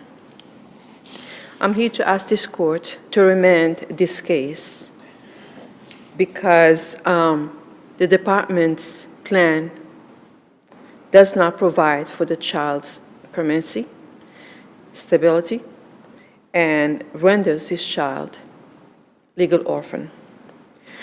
Let me start by saying this is a sad case. It is a sad case because it involves a child who, by trial, continues to wear pull-ups. He's nonverbal. He communicates with the outside world using iPad. He is unable to care for his daily activities of living, and therefore he will be relying on others to do so. We have also a mother. I take it that the child has not been adopted. The child has not been adopted, Your Honor. Okay. And you argue in your brief that he's nonverbal and recruitment is not an appropriate adoption plan for him. And I didn't understand why him being nonverbal means recruitment's an inappropriate plan. The plan calls for adoption by recruitment. In order for him to express his wishes, he will need to communicate. In fact, the plan calls for recruitment, and there's 1 in a million chances that the department will find someone. The department's plan is to recruit an angel who's willing to adopt this child, willing to accept the fact that this child will rely on other people for the rest of his life. The fact that this... So are you saying it's a clear error on the judge's part to have concluded that adoption was a possibility?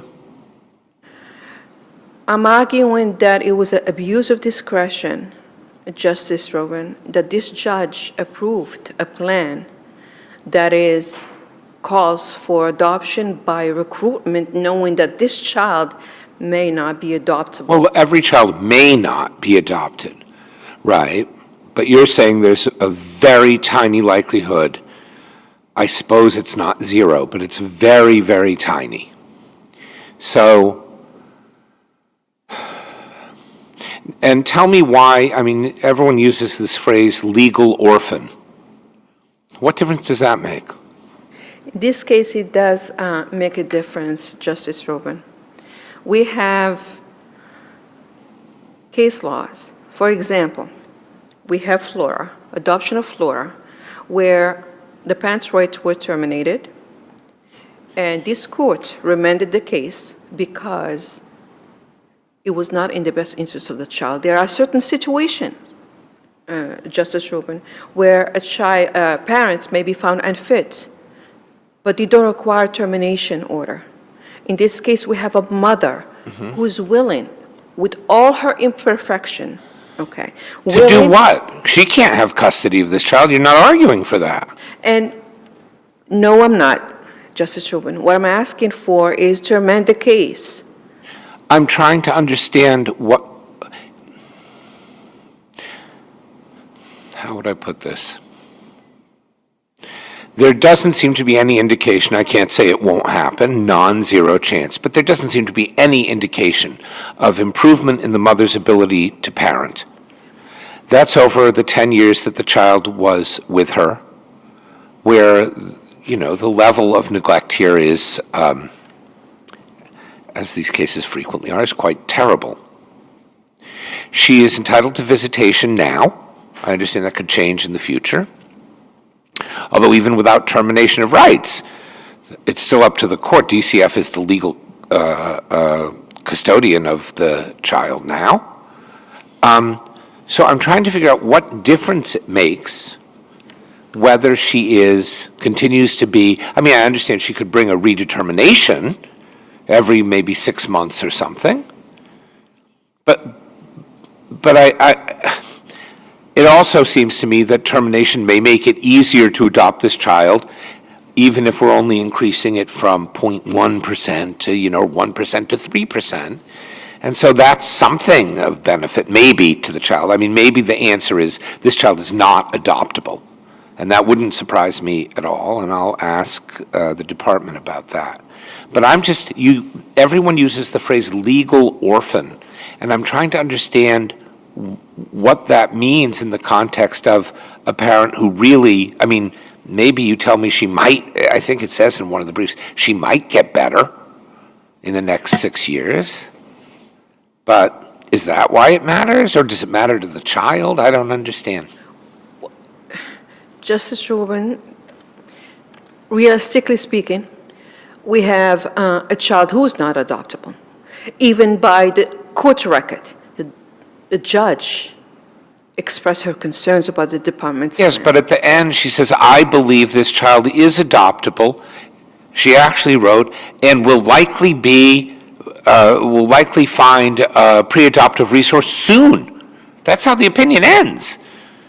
And I agree with you, Justice Rubin, except that what the department was trying to do is trying to convince the court that they will find adoptive parents, despite the fact that the adoption worker herself testified that we, quote, we may never find a family for this child, given his But needs. the question is, though, what if the mother is not fit and does not, and let's just pause. You're not contesting you're not challenging the finding the mother was unfit, right? I can concede to that, And Justice was Henry. not going to become fit in the foreseeable future, right? And I also concede to that. What I'm arguing, if I may, I'm arguing that there is no need for termination in this case. This case does But not. we can only, but this is my concern, though, is to try to have the child be adopted. The child's much more, if you take two children and you have one child without parental rights, and you have the exact same child where the parent still has rights, the child where the rights have been terminated is more likely to get adopted, right? Yes, I agree with you, Justice Henry. So we're trying to give the child the best chance to get adopted, even if they might not. That seems like what the judge was trying to do.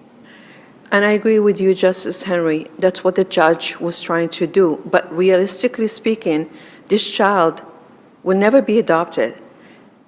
An angel cannot just. But this is, well, so my question to all three of you is why can't we have the best of all worlds? Why can't the judge terminate her rights, but put in the decree, if he is not adopted by the time he's 18, and that the mother's rights will spring back into existence? Why can't we do both?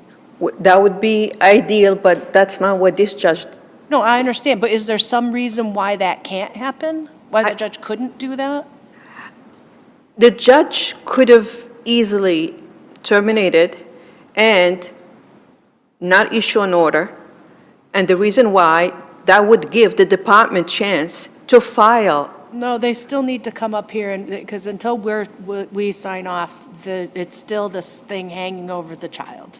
And I agree with you, Justice Henry, but until someone is identified. But, think- I have seen children that I couldn't imagine someone would adopt them, and they did get adopted, and I'm thrilled for them. So I don't think we can just say he's not adoptable. We can say he didn't get adopted, but I don't think we can declare him not adoptable. Justice Henry, if the department could not find foster parent for this child between November 2020 until the end of this trial in 2023, then how are they going to be able to find adoptive And it's now been another year, is that right? It was November of '23 that the trial ended? Yes. Oh, and then we get the findings and so on in January, is that Correct. right? And now it's January a year after that. And I assume recruitment efforts have been ongoing. No pre-adoptive resource has been identified, is that correct? I agree with you, Justice Rubin. But when we're looking at through the lens of abuse of discretion, my concern is that, separate from the unfitness, right, is that, and I understand your position. It's not as if there's an aunt out there waiting in the wings to say, I understand all of the child's issues, I will take them in and care and love them, right? We don't have that, unfortunately. But to say that it was an abuse of discretion when, other than in your brief saying an angel appears, right? You're saying never in the history of the Commonwealth of Massachusetts is a nonverbal child ever adopted, and I think that. Well, nonverbal 12-year-old who's not toilet trained No, no, no. and who has to have their In this- mother involved, right? In this situation, I imagine that somewhere, no, it's slim, recognize that, but abuse of discretion to say that no one ever will adopt this child? Like, I don't know that it's enough to just say, well, an angel would have to appear, and so therefore it's an abuse of discretion. When you have a plan, and they're not sugarcoating it and saying, oh, this will be a breeze, they're saying all of these issues, but here is our plan, that the judge abused their discretion in saying, okay, that's sufficient, because that's what they have to show, is enough content in there, right, in that plan, in the adoption plan. Justice Walsh, what we have is, as Judge Rubin pointed out, even, and this requires me to step out of the record, year later, nothing has happened. Year later, nothing has happened. And what I'm arguing, Justice Walsh, is that is it the best interest of the child to cut out all ties with his biological mother when there's nobody out there? Every child needs a parent. This child, by the beginning of the trial, had one. The end of trial, he had none. So at this point, where he is right now, what exactly is he receiving? He's receiving food, shelter, and some treatment. Child needs more than that. Child needs more than that, and that's what I'm arguing. What I'm arguing is best interest of the child requires more than that, requires a parent, especially this child. Sense of belonging is not there. Sense of belonging gives the children safety. And that's required for their growth and development. In this case, the mother was the only one there. With all her imperfection, she wants to be part of the team. She wants to be part of his clinical team, therapeutic team, educational team, whatever it takes. So you- Why terminate when permanent custody would serve the purpose? Yes, Justice You Henry. make an argument that the department believed that ending the visits with the mother would be the humane thing to do, but I didn't see a citation in the record for that.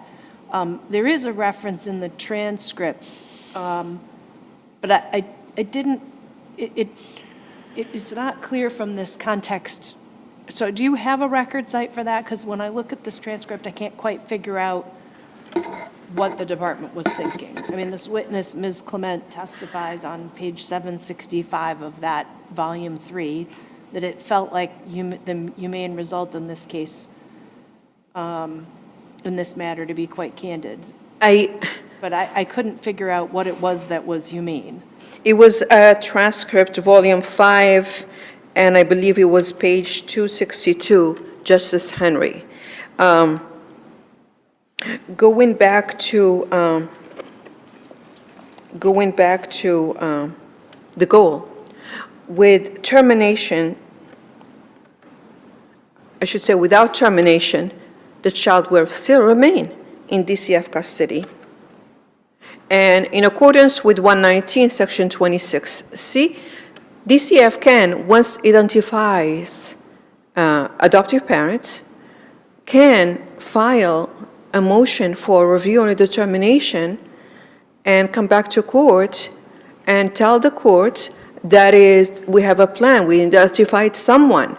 This way, this will give the court a chance to oversight this case, but to terminate and leave in nobody to fill in that gap, that's not in the best interest of the child. So the department argues that even if the mother wanted to be part of the team, that historically the mother was resistant to following provider recommendations and made various excuses about why she wasn't. And so, in fact, it's a nice idea you're presenting, but it's not in touch with the reality. What do you say to that? Well, the mother, although she continued to visit the child on a weekly basis, the mother noticed that... Which is impressive. Yes, and I agree with you, Justice Henry.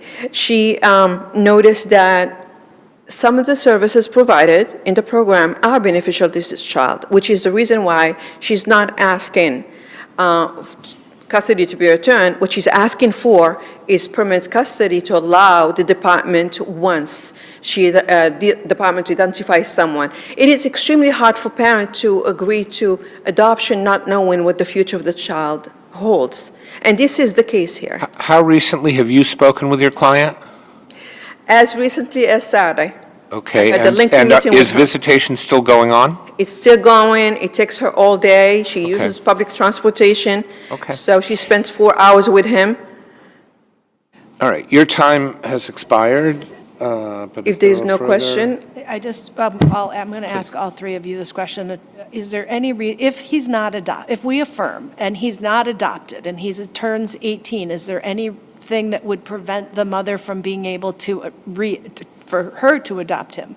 well, by the time the child turns 18, the You can custody, adopt an adult, though, she probably would. She wants the child. She wants to be involved. right?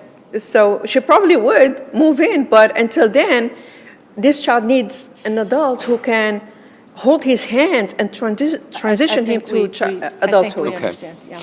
We will hear next from Attorney Taylor, and I have every reason to think we'll keep you longer than 5 minutes, but I guess we'll see. Thank you. Thank you. Good morning. May it please the court. Susan Taylor for the child. I'd actually just like to, although I had prepared this somewhat differently, I kind of want to pick up on the thread of Justice Walsh talking about whether or not it was an abuse of discretion for the court to terminate mother's parental rights. So an abuse of discretion, I think in the LL Commonwealth versus Commonwealth case, I think it clarifies what an abuse of discretion is. It's really not sort of a conscious disregard, but rather whether or not perhaps the weighing in this case may have not been exactly appropriate. And in a termination case, I mean, I think it's clear that everyone concedes that mother is unfit.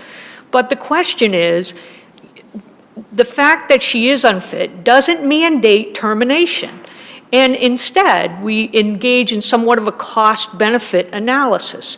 So the benefit, seemingly, to termination was that, according to the department, that it opened up avenues for adoption. But as it turns out, I mean, if you look at the evidence that was presented by the department to support that, I would suggest it was meaningless. They cite statistics of how many children get adopted, but it's a moderate to severe special needs without any regard to the age of the children, what the disability is, it is educational. And in this case, my client came into care in November of 2020. He is now going into his 5th year in foster care. So he has been in 3 different facilities. He's now currently at the Rotenberg Center, where basically he gets 24/7 care. And his mother visits him 2 hours a week, every week. She goes for his birthday. So what we have is that the possibility, the benefit of the possibility of adoption versus the question to Justice Rubin's question about what is a legal orphan. Well, for practical purposes, once mother's rights are terminated, she is no longer invited to foster care reviews. She is no longer entitled to the appointment of an attorney in this care and protection. Her rights are terminated. And in this case, one of the things that the case, that in the Gertrude case, is that there is a relationship between my client and his mother. And although the government, in its brief, talks about how there are other caring adults in my client's life, the fact is that all of those caring adults all get paid to care about him. And I mean, I'm not saying that that's necessarily a bad thing, but what is the value of his mother? That she cares about him, that, she... Your points are well taken. I guess the question, though, is can we say it's an abuse of discretion to give the child a better chance, however small, to be legally adopted? Well, there's no reason why that has to be the decision now. The court could have adjudicated, the court can adjudicate the parent unfit, and now in the 5th year, if a person came forward to actually adopt this child, but where do we leave off from possibility to speculation? When the court talks about a fictional being coming forward and giving this child a home, well, you know what?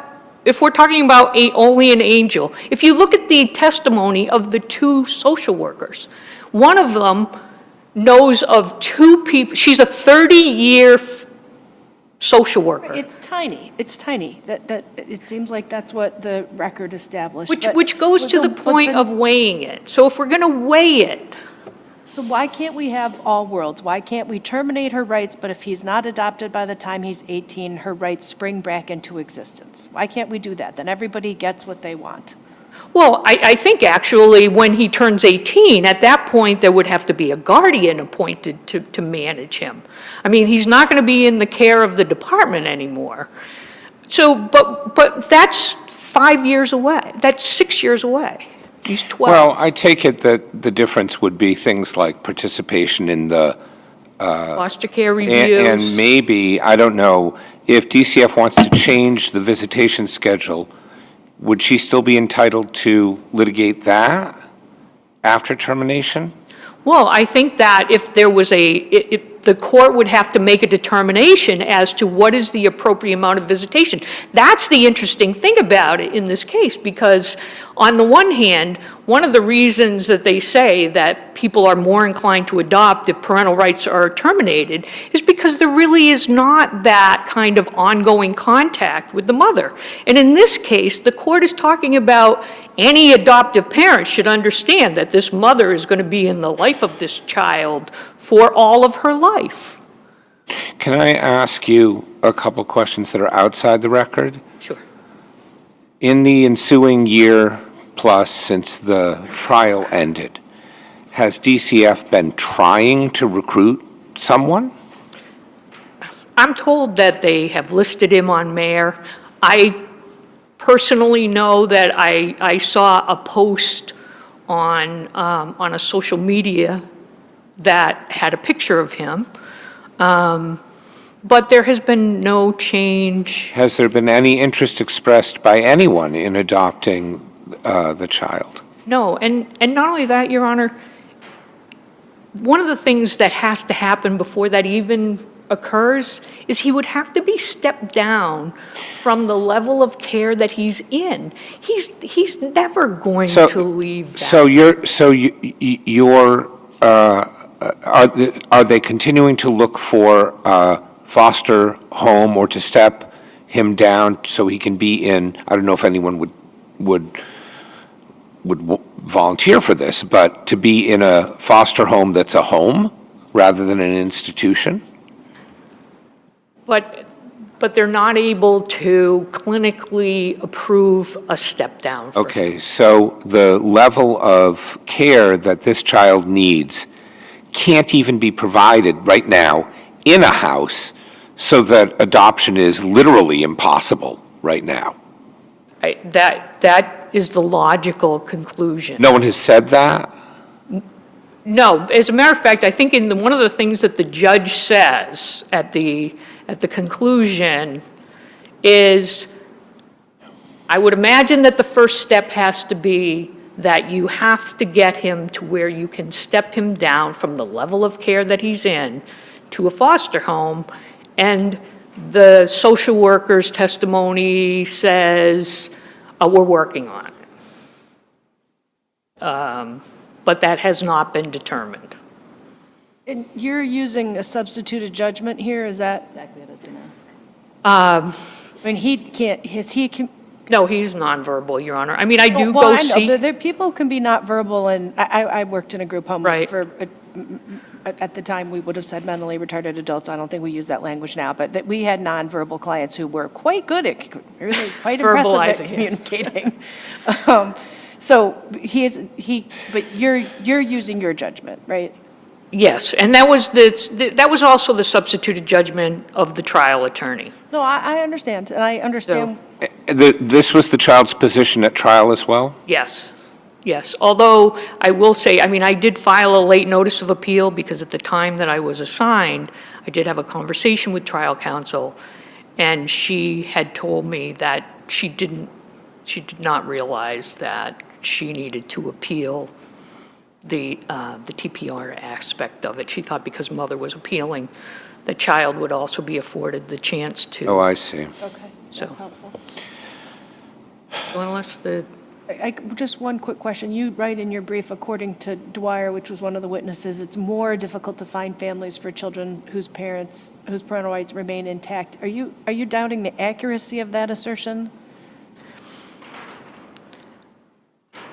Or you're just saying it's not meaningful here in his circumstance? well, I'm not arguing, I'm not suggesting that it's untrue, Right. that they have 73 matches for the 168 children in care.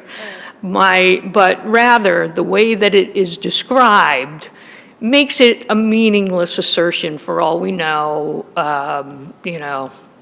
maybe the kid has a lisp, and, that somehow qualifies them as medium to severe. And especially when we're talking about, I think it would be a much more meaningful statistic if we were talking about children with severe special needs, because that's where we are. You believe, I understand this isn't a clinical diagnosis, it's not in the record either. You think that this child is never leaving this institutional setting? You think that's not possible? I don't. All right, thank you very much. We will hear now from DCF, Attorney Gallup.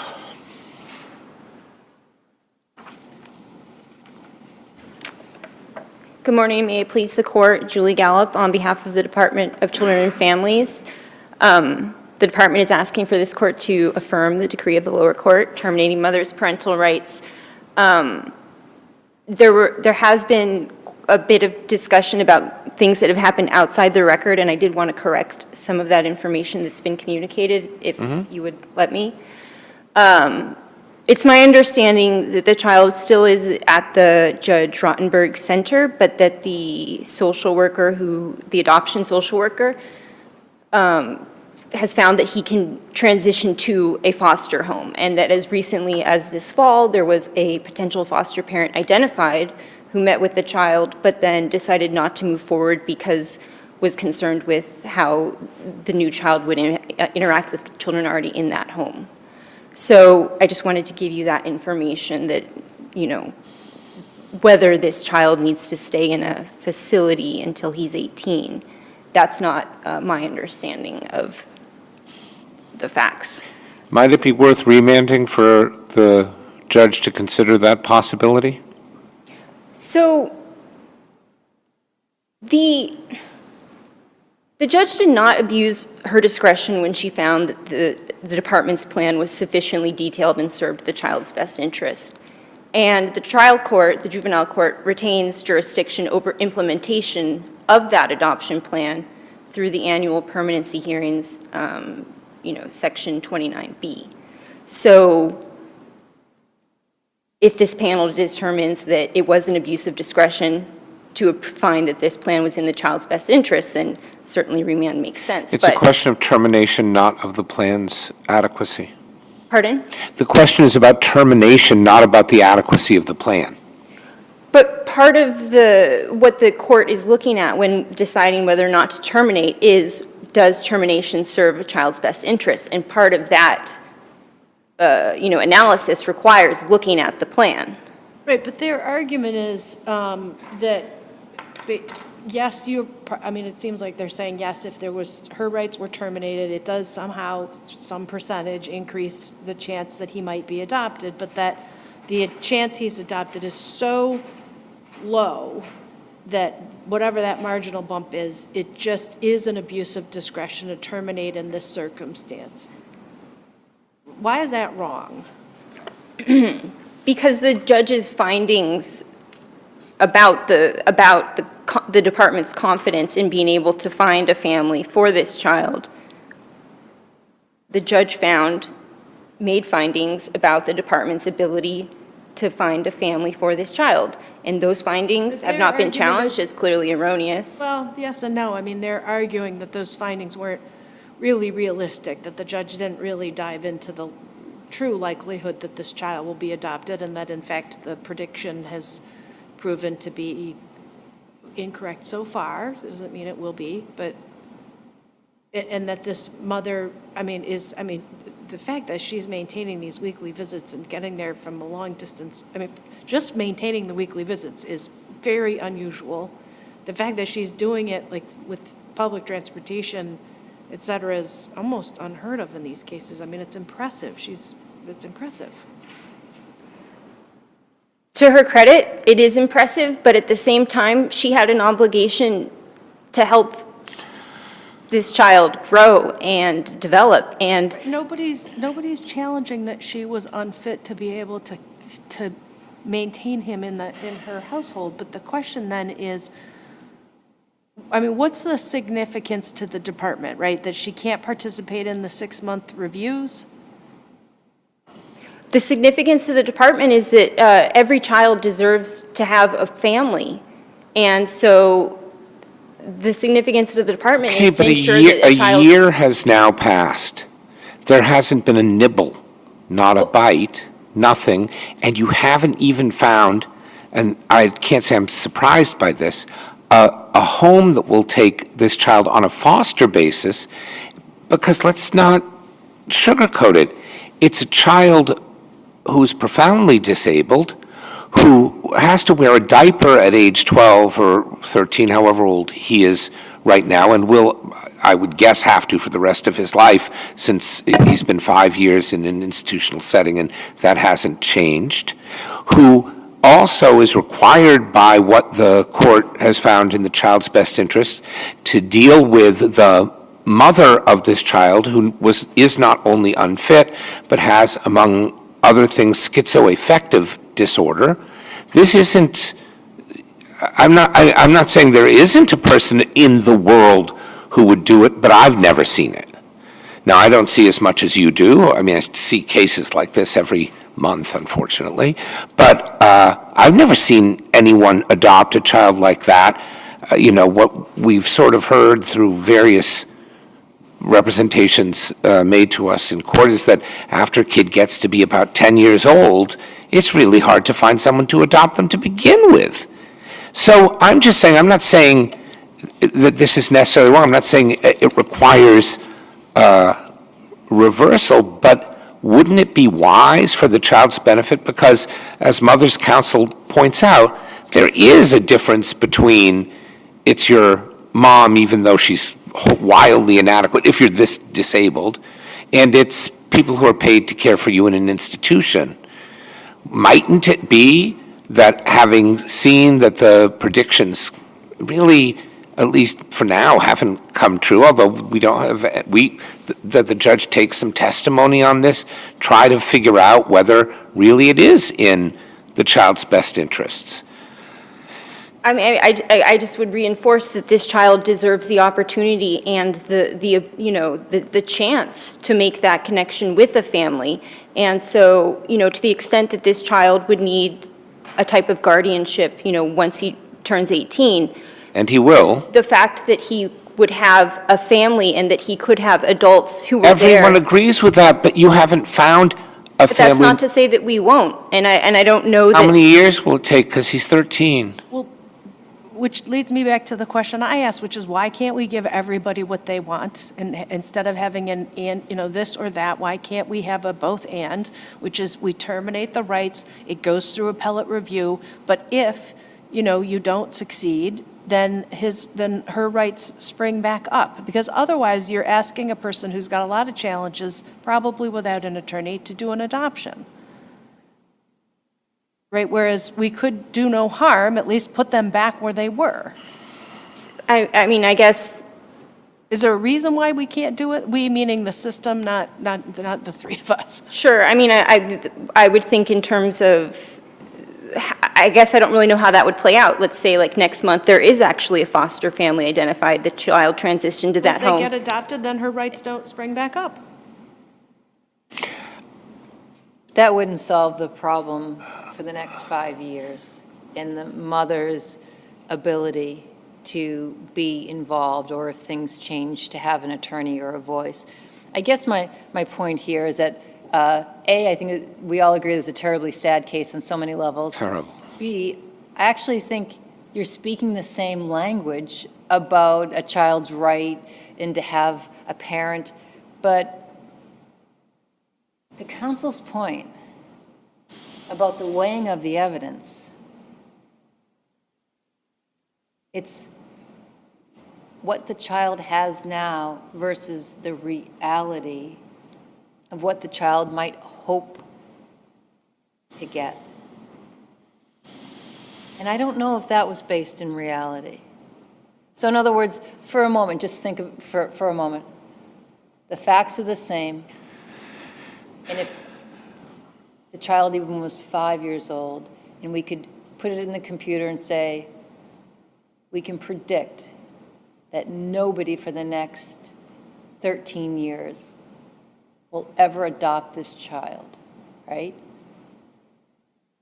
Then I think that's an abuse of discretion, because that plan isn't in the best interest of the child for 13 years to be strung along while the parent's rights have been terminated, because there's no hope, right? Okay.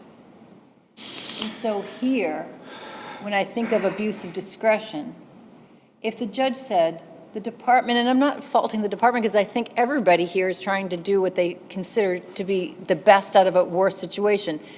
If the department looked at the judge and said, Judge, in 173 cases, 20 of them were severe special needs. In 15 of those 20 were children over the age of 10. And guess what? We found a home for them. Hard to believe, but we worked our tails off and we did it. I think that's not an abuse of discretion, but the absence of, other than just a kind of, children deserve parents, this is, our hope, we are not giving up, that a family isn't out there, but the absence of any evidence that this is anything other than really wishful thinking, I didn't see in the record. And I wasn't looking specifically with this eye, but I was looking with a little bit different, but that the department ever said, severe special needs, this type of situation, we've done it. And so the judge could say, okay, then I weigh that evidence and I do that. Can you respond to that? I mean, the absence of that more precise evidence is, I guess, an issue, but to the extent that the judge, was able to hear the witness testimony and determine, this was credible, this was a credible, No, not this person, but the idea of that adoption is a real possibility. So in other words, if there was more development of, we had a similar case, and we found an adoptive home. We had 5 similar cases. We had 95 that we couldn't adopt and that lingered, but we had 5. I feel as if on appellate review, that's not an abuse of discretion. That's weighing and that's considering. But here, I just get this kind of, here's how many people we put through this process and we go through, and yes, some get, but they're not all alike. And so that's where I find, to me, to be the ear of abuse of discretion. It's not that anybody necessarily did anything wrong, but I don't know that the evidence was there that could be properly weighed. well, I mean, the department takes a different position than that, but I mean, I do think that, you're thoughtful, what you, as you've kind of discussed it just now, is thoughtful, and, these are the facts as they were, or as they were presented. Thank you. So, in the transcripts, there just seemed to be a reference to the department thinking it would be humane to wind down the visits with mom, or at least that's what it looked like it's saying. But it's not a witness that's testifying. It seems to be the attorney. So can you just explain what's happening there? Yeah, I believe, I don't know if that was in the lobby conversation or if it was part of counsel's closing argument, but that was from DCF trial counsel. I don't know if it was in response to a question from the judge about what the department was thinking of doing in terms of visits, and then counsel explained that, the plan would be to decrease the frequency, or I think that was the context of that. The order right now is mom can see the child weekly. Yes. And you would have to go to court to change that? The order as written is that the current visitation order between the subject child and his mother shall remain in place until further order of this court. Okay. So, the department would then need to do something to change the visitation order. So is the mother correct that when she states that DCF brought the motion for termination without taking any of the recruitment steps available to the department prior to termination? I don't know what that is in reference to. I'm not recalling. Well, I guess the question is do you know if there's any record evidence of the department trying to put the child in recruit adoptive family or a foster family prior to termination? Yes, so that was, I believe, I don't recall which social worker that testified was speaking about how I think the child had been recently brought to a recruitment event, like at some point previous to that trial date. And there was also testimony about after termination, then the child's photo can be displayed on certain websites, but that prior to that occurring, that the department was working with the various entities to, connect a child with a family. So a disabled child can obtain Social Security benefits through a parent's earnings record. So does termination end that right once they're legally not the child anymore? I would assume so. I know that also just in general, I think there may have been a change recently, but it's my understanding is that when a parent is receiving Social Security on behalf of a disabled child, that if that child enters the department's custody, there is usually some sort of representative payee made. I think that they may have recently changed that, but I know that that is something that occurs. And termination cuts off their inheritance rights, not just from the mother, but from anyone in the mother's family, right? I mean, they can leave it, but it doesn't, but under the laws of intestacy, the child would just not be counted anymore, is that right? That I could not tell you with any degree of confidence, but, so I don't want to say, I would assume that Well, the child also argues the judge failed to account for the fact that in a short amount of time, the child would have been able to object to being adopted. What do you say to that?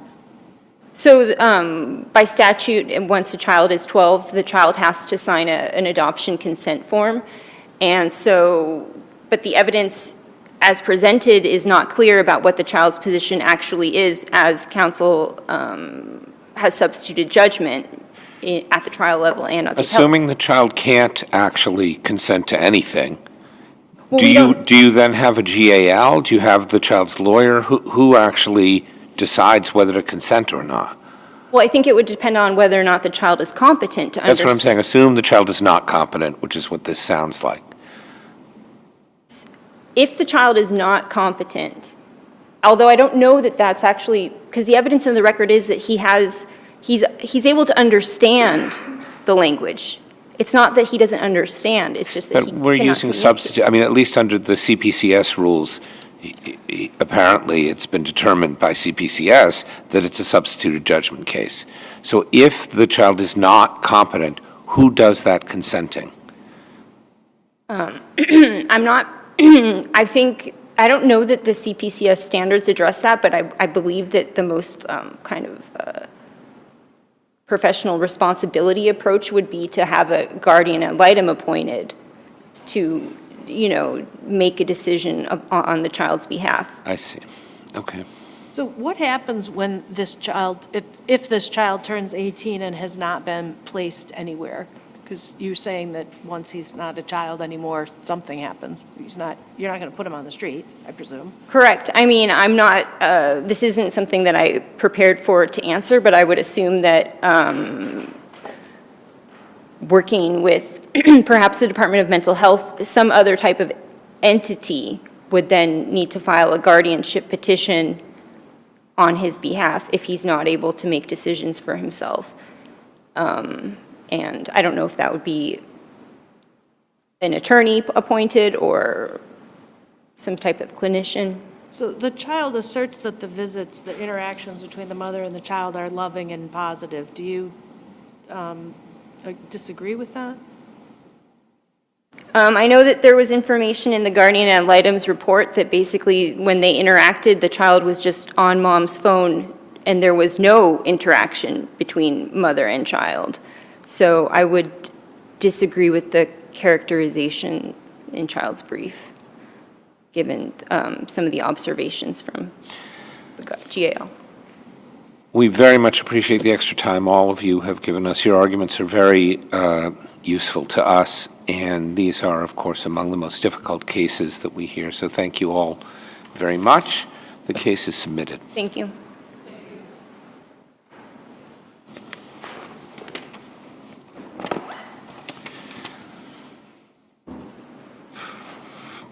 So the final two cases involve pretty much the same parties and certainly the same counsel on each side. And they are paired cases, though not consolidated. My inclination, to some extent it will depend on how deeply we get into various issues, is rather than having two separate 10-minute, 5-minute arguments, that we basically start with, that we basically do it as one argument, but we may take extra time, as we seem to have been doing all morning with all lawyers, to make sure that we've delved into each of their, the differences between each of them. But you are entitled, of course, to two full 30-minute arguments. So I want to get your feedback on doing it that way. I'd be happy to do what you described. You too? I have no objection to proceeding in All right. one argument per session. All right, so let's do that. We will hear first, I gather, so these two cases, I should call them, 23-1495, Fleming versus Oxford Fire EMS, and 24-773, Casey Fleming and others versus Town of Oxford by and through its Board of Health. Two of the pro se appellants in each case, the same two, are present to argue. I take it that we will not be hearing an argument from the third appellant, assuming there is still a third appellant. That's right, yes. All right, and we are going to hear first from Mr. Fleming. You are not an attorney, or are you? I'm not. Okay. So I'm only representing myself. And they're nice briefs for non-attorney written briefs, if indeed they are non-attorney written briefs. Thank you. Which is part of why I ask.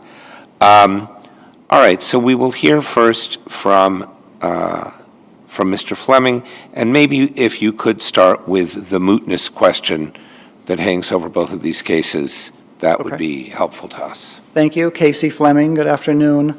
So the active interest is our tort case.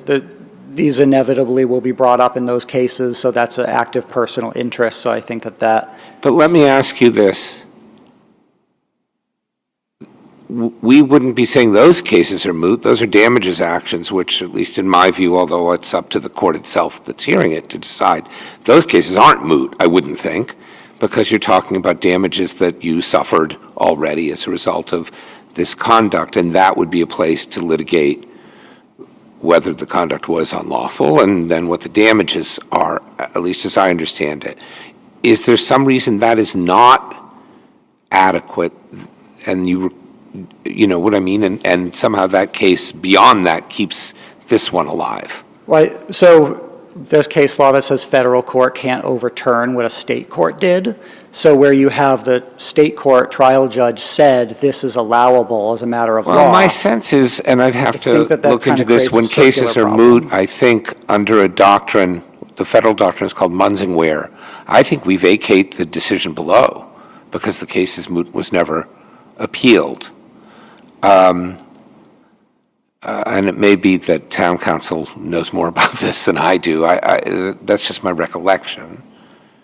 I don't know the answer to that one, sorry. Okay. All I know is that it's inevitably going to be brought up in the federal case. So while that's not the case before you, it's still an active personal interest. So I just think that the outcome of this case is inevitably going to be brought up in that case, unless you say this is moot and therefore we vacate this decision on the basis of mootness, then there's no decision to refer to. So on that issue of mootness, if I can ask, and I mean, even for practicing attorneys, sometimes all of these terms, at least I'll speak for myself, mootness and res judicata and standing and all these different, legal terms can get a little bit messy, right? But on the issue of mootness, I just want to make sure that there's no dispute you sold the property. Yes. Okay.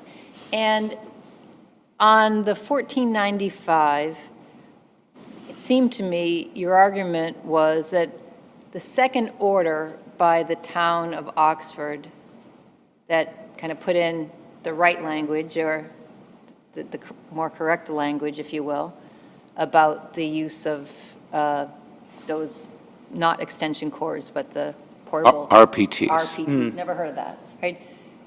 You were arguing that, and are arguing that they can't do that. That's unenforceable because they had their bite at the apple. And you went through the Fire Board of Health and you won, right? Yes. I understand that.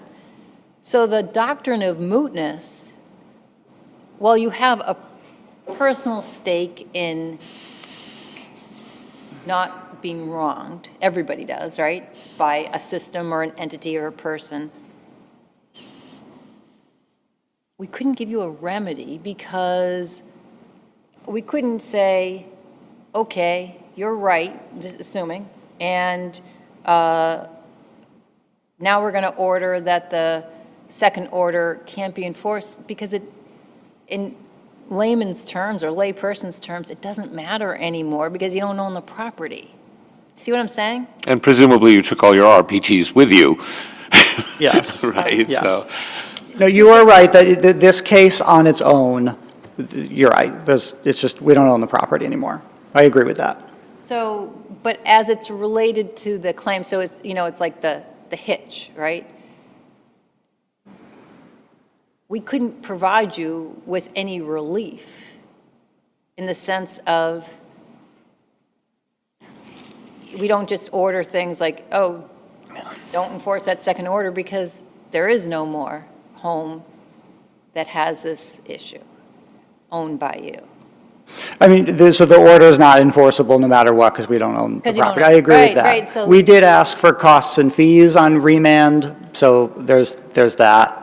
There is that, although I will say only because, and it's not because I have any magic, ability. I had a case similar, not really, but the issue of attorney's fees. It seems like the case law out there on discretionary fees says standing alone attorney's fees aren't enough, in essence, to breathe life back into a mootness argument. That's true. It's not the best argument, so. But it doesn't mean you weren't wronged or that what you went through. I'm just trying to focus on the legal doctrine of mootness with you selling the property while this case is on appeal. And I'm looking at it from all different aspects, and I'm trying to understand what's your strongest argument of why it's not moot. I have three. Well, But- first, Yep. I do think it's going to be brought up, and it's going to be argued about inevitably in the federal case, so I don't want to create a circular issue where, oh, this was decided in state court, so now it's fixed in place, but the only reason it wasn't changed is because it was moot. If you're arguing about it, it's not really moot anymore. There's still an active personal issue. Okay. Or personal interest. It's been fully briefed, so the custom is where it's been fully briefed, and the motion to moot was very soon. Number two? Yes, sorry, number two. The motion to moot it was almost right before oral arguments. Generally, they are decided. You don't have to, but there's no constitutional question, so usually they get decided. And number three, respectfully, the reason we moved out of the state is because of decisions like this, where you have the judge says they abandoned the order, and on the basis of abandoning it after losing, that's not waiver, and they get to not abandon it by just bringing it all over again? That's crazy. But that could be part of your damages in the federal suit. I mean, I don't know if it could or couldn't. I don't know what your complaint says. I haven't looked at that, and I don't know what you're asking for. But yes. all of your, I assume you're allegedly injured in lots of different ways by the whole course of conduct of the town in its dispute Yes. with you, which appears, I mean, I have no idea, but appears to all be sort of rolled up into one thing, which I gather is the sale of bearded dragons from your garage. Mm-hmm.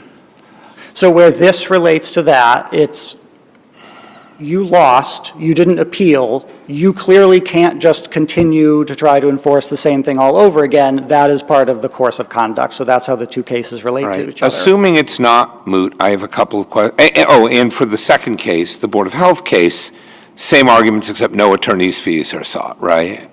That's as moot I think as we the- actually did ask for that in the complaint, but, I mean, there haven't even been any motions that they were actually part of the case for, so. But it is equally moot because regardless of service of process and why all of these things did or didn't happen, it doesn't matter because it's not your house anymore, so there's no orders affecting you. Yeah, so that one didn't get a decision on the merits of it, so I think it's more moot than the fire case is for that reason. All right, can I ask you, assuming it isn't moot, I just have a couple questions about res judicata. And as I say, I usually say to pro se litigants, like, it's scary to come before a judge and you know what I mean, and we're going to give you leeway, and we are going to do all of that. But you're doing a remarkable job for a non-lawyer on all of this, both this argument and your briefs. But let me ask you this. I understand how res judicata works if there's a proceeding of some kind. But I'm trying to figure out, just as a matter of, let's call it common sense. I understand if someone brings a suit against someone and goes through all the rigmarole of the suit and doesn't raise the argument that it was also a breach of contract or something, why we say to that litigant, listen, you've wasted our time, you've wasted their time, right, you should have brought it all at once, you didn't, and so thanks for playing, and we're done. In this case, an order to correct conditions is about a violation of a particular section. I might have something in my house that violates 4 different sections, and the town thinking, well, the really important thing here is these extension cords, just hands me an order and says it's extension cords. And I might look and say, these aren't extension cords, and I have to go and appeal, and I win. But there might be something else that's actually, whatever it is they're talking about, might be a safety concern. You know, it's not just some past thing. It's an ongoing safety concern. You know, we didn't cite them for the oily rags, and we really should have done that too, but we didn't. But they're there. We inspected and saw them. Why shouldn't the town be able to say, and I know they were talking about the same cords here, but why shouldn't they be able to say, oh, by the way, there's another dangerous thing in the house if these are by hypothesis dangerous, which I'm not saying they were or they weren't. How can it be that the fire department can no longer go in because they saw the condition one time and didn't write a comprehensive order?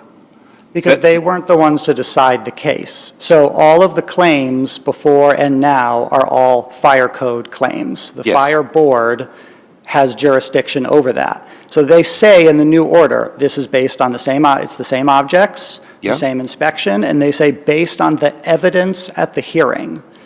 So if you go with what they're saying, there was evidence of numerous imminent safety hazards at the hearing, and the tribunal that had authority to decide it didn't say one word about it in the decision. Well, here's what they did say. Why didn't they have to appeal They that? said, these aren't extension cords, they're RPTs. This is an inapplicable section. Right? That's what the board said. Yeah, I will point out, he is still calling them extension cords in the new order. Okay. But that's what the court said. Now, if I'm the fire department, the reason I don't appeal that might not be, oh, I want to introduce, there would be no way in that appeal to say, oh, I cited the wrong section in the order. Let's say they agree, I cited the wrong section in the order. These are RPTs. But it did all come into the hearing. So why aren't they required? Well, because presumably the order doesn't mention the section about RPTs. So I'm trying to figure out if they had wanted to change it. Oh, we said extension cords, we're idiots, but there are still these dangers, they just happen to be RPTs. I don't see how continuing the proceeding after losing on appeal would have allowed them to amend their original order, because that's not what you do on appeal. You don't amend the order, you review it. Well, the decision says, its final conclusion, it says basically, well, there was all these other claims made. They weren't properly before us. It was before them. It just wasn't in the order. So we don't decide it. They could have filed, and I'm not saying this would have had merit, but they could have filed a complaint saying, under Chapter 30A, it did come into the hearing. The record shows all this stuff was argued. It may not matter, and I don't know enough about administrative law to know, and I will ask opposing counsel. But maybe they can't do that because they've got a written order, and all they can do is defend what they wrote, and it's not defensible because it says extension cords. Surely there must be some way if a fire department makes a mistake, and I'm not saying it's a valid argument anyway, but if they make the kind of mistake where it's like there aren't any extension cords there, there's only RPTs, there must be a way for them to correct it after the board points out you've cited the wrong thing. And I just am not sure why the right way to do that isn't then issue a new citation that has the right thing. I understand it was raised, but I don't think the board could necessarily affirm it on the ground that it said one thing, but it meant another. I mean, I'd object to that if someone did that to me and said, what do you mean? You send me this notice that says extension cords, I do all of this, and now you're going to tell me on appeal? I don't have a citation for RPTs. And well, I think the argument that they're making effectively boils down to this evidence came into the hearing. The evidence showed various imminent safety hazards within that tribunal's authority. They didn't find any safety hazards. That would be an appeal. If there was evidence in it, why couldn't they file an appeal and saying, Your Honor, we should have won on Because this? there was The no evidence of supports it. extension cords.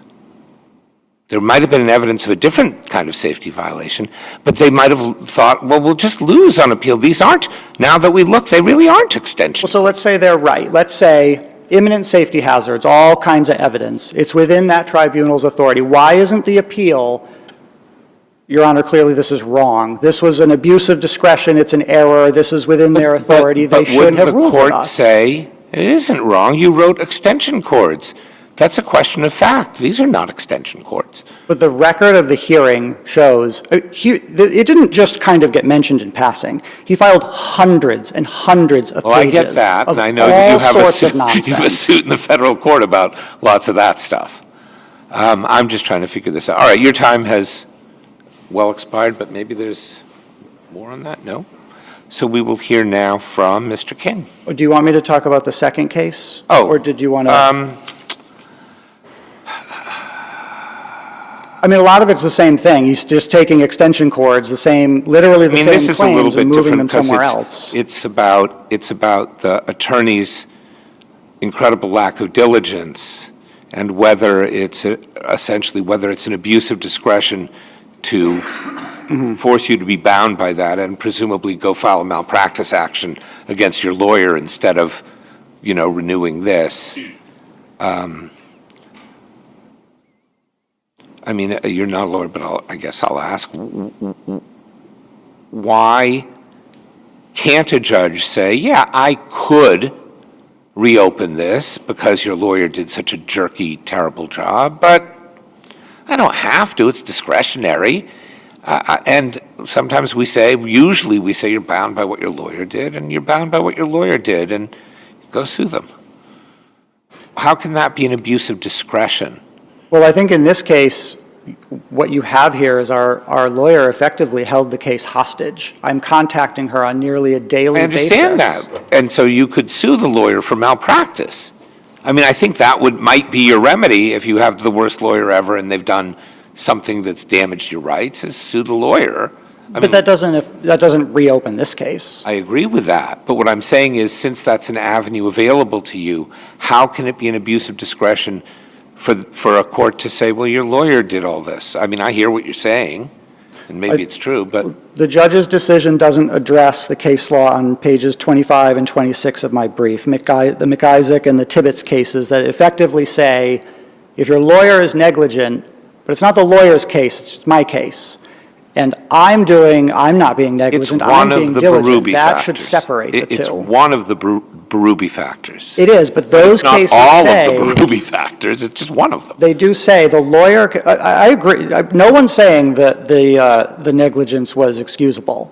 And so that's part of the problem with the decision. He says, well, it's not excusable neglect. The motion's not premised on excusable neglect. It is premised on it very much not being excusable. It is that what I did to get her out of the case, to try to get the case moving, that was not neglectful. I wasn't neglectful. So that should be separated, and the judge should enter a decision that addresses why is what I did not enough to bring this case back. Because I don't know what else I could have done. I mean, I have in my affidavit, and he doesn't say anything to say he doesn't credit this as true, that just the times I contacted her in writing, it was 29 times. I couldn't have done more than what I did. And then you have the second phase of this case, which is I finally get her out of it, and then the clerks say you can't have a summons till you get the 60B motion granted, and then the 60B motion is denied for not having a summons. You can't have both of those things be true. Only one of those What's can be the true. evidence of the first thing, that you tried to buy one on March 23rd? I didn't see in the affidavit that it actually said you tried to pay for a summons and they wouldn't give it to you. I think that I thought I included an affidavit about it. Hold on. Well, so for one thing, they didn't write anything in the record about the first time that I tried to buy it, but then in the docket on November 20th, 2023, after I had made another request, finally gotten the summonses, served them, and then turned them in. I'm aware They mailed of them back that. to me. That's in November. I'm talking about March 23rd, because that's before you filed the 60B motion. Like that I could see maybe might have made a difference. November is is after it's all Right. over. Is there evidence that on March 23rd you asked for, I looked at least an affidavit of yours and I didn't see it, but maybe I'm looking in the The wrong issue was argued, I don't remember if there was an affidavit with it, but it was argued in my motion for an order directed to the clerks to make them accept my summonses. The return of for filing. service. Yes. Let me hold on, The judge doesn't say anything about not crediting it as true, and I think that this docket entry shows this is the policy of the clerk's office, that they do think they're not supposed to be giving out summonses or accepting them until the case is reopened, which is not right. And I didn't... Looking at your record appendix at 75, paragraph 11, but I'm not sure, that's paragraph 10 and 11 on February 7th, 2023, and on March 3rd, 2023. Well, I see March 23rd in paragraph 14, but all it says is I contacted the clerk's office to see if they had 11. the proof of service. So when that was filed with my Rule 60B motion, I didn't go into detail about how they had denied me because it requires that I have to be aware that the judge and the clerk are not, that the judge doesn't know what the clerks are doing. My assumption is the judge knows what the clerks of the same courthouse is doing. I have to know the left hand is not aware of what the right hand is doing. My assumption is if this is the policy of your courthouse, I assume all the staff know about it. So when I got this decision saying, well, this is denied for no summons, to me it was very shocking. So then I brought this to the judge's attention in my motion for the order directed to the clerk's office, and I've appealed that as not reconsidering the previous decision. Okay. All right, we will hear now from Mr. King. Thank you.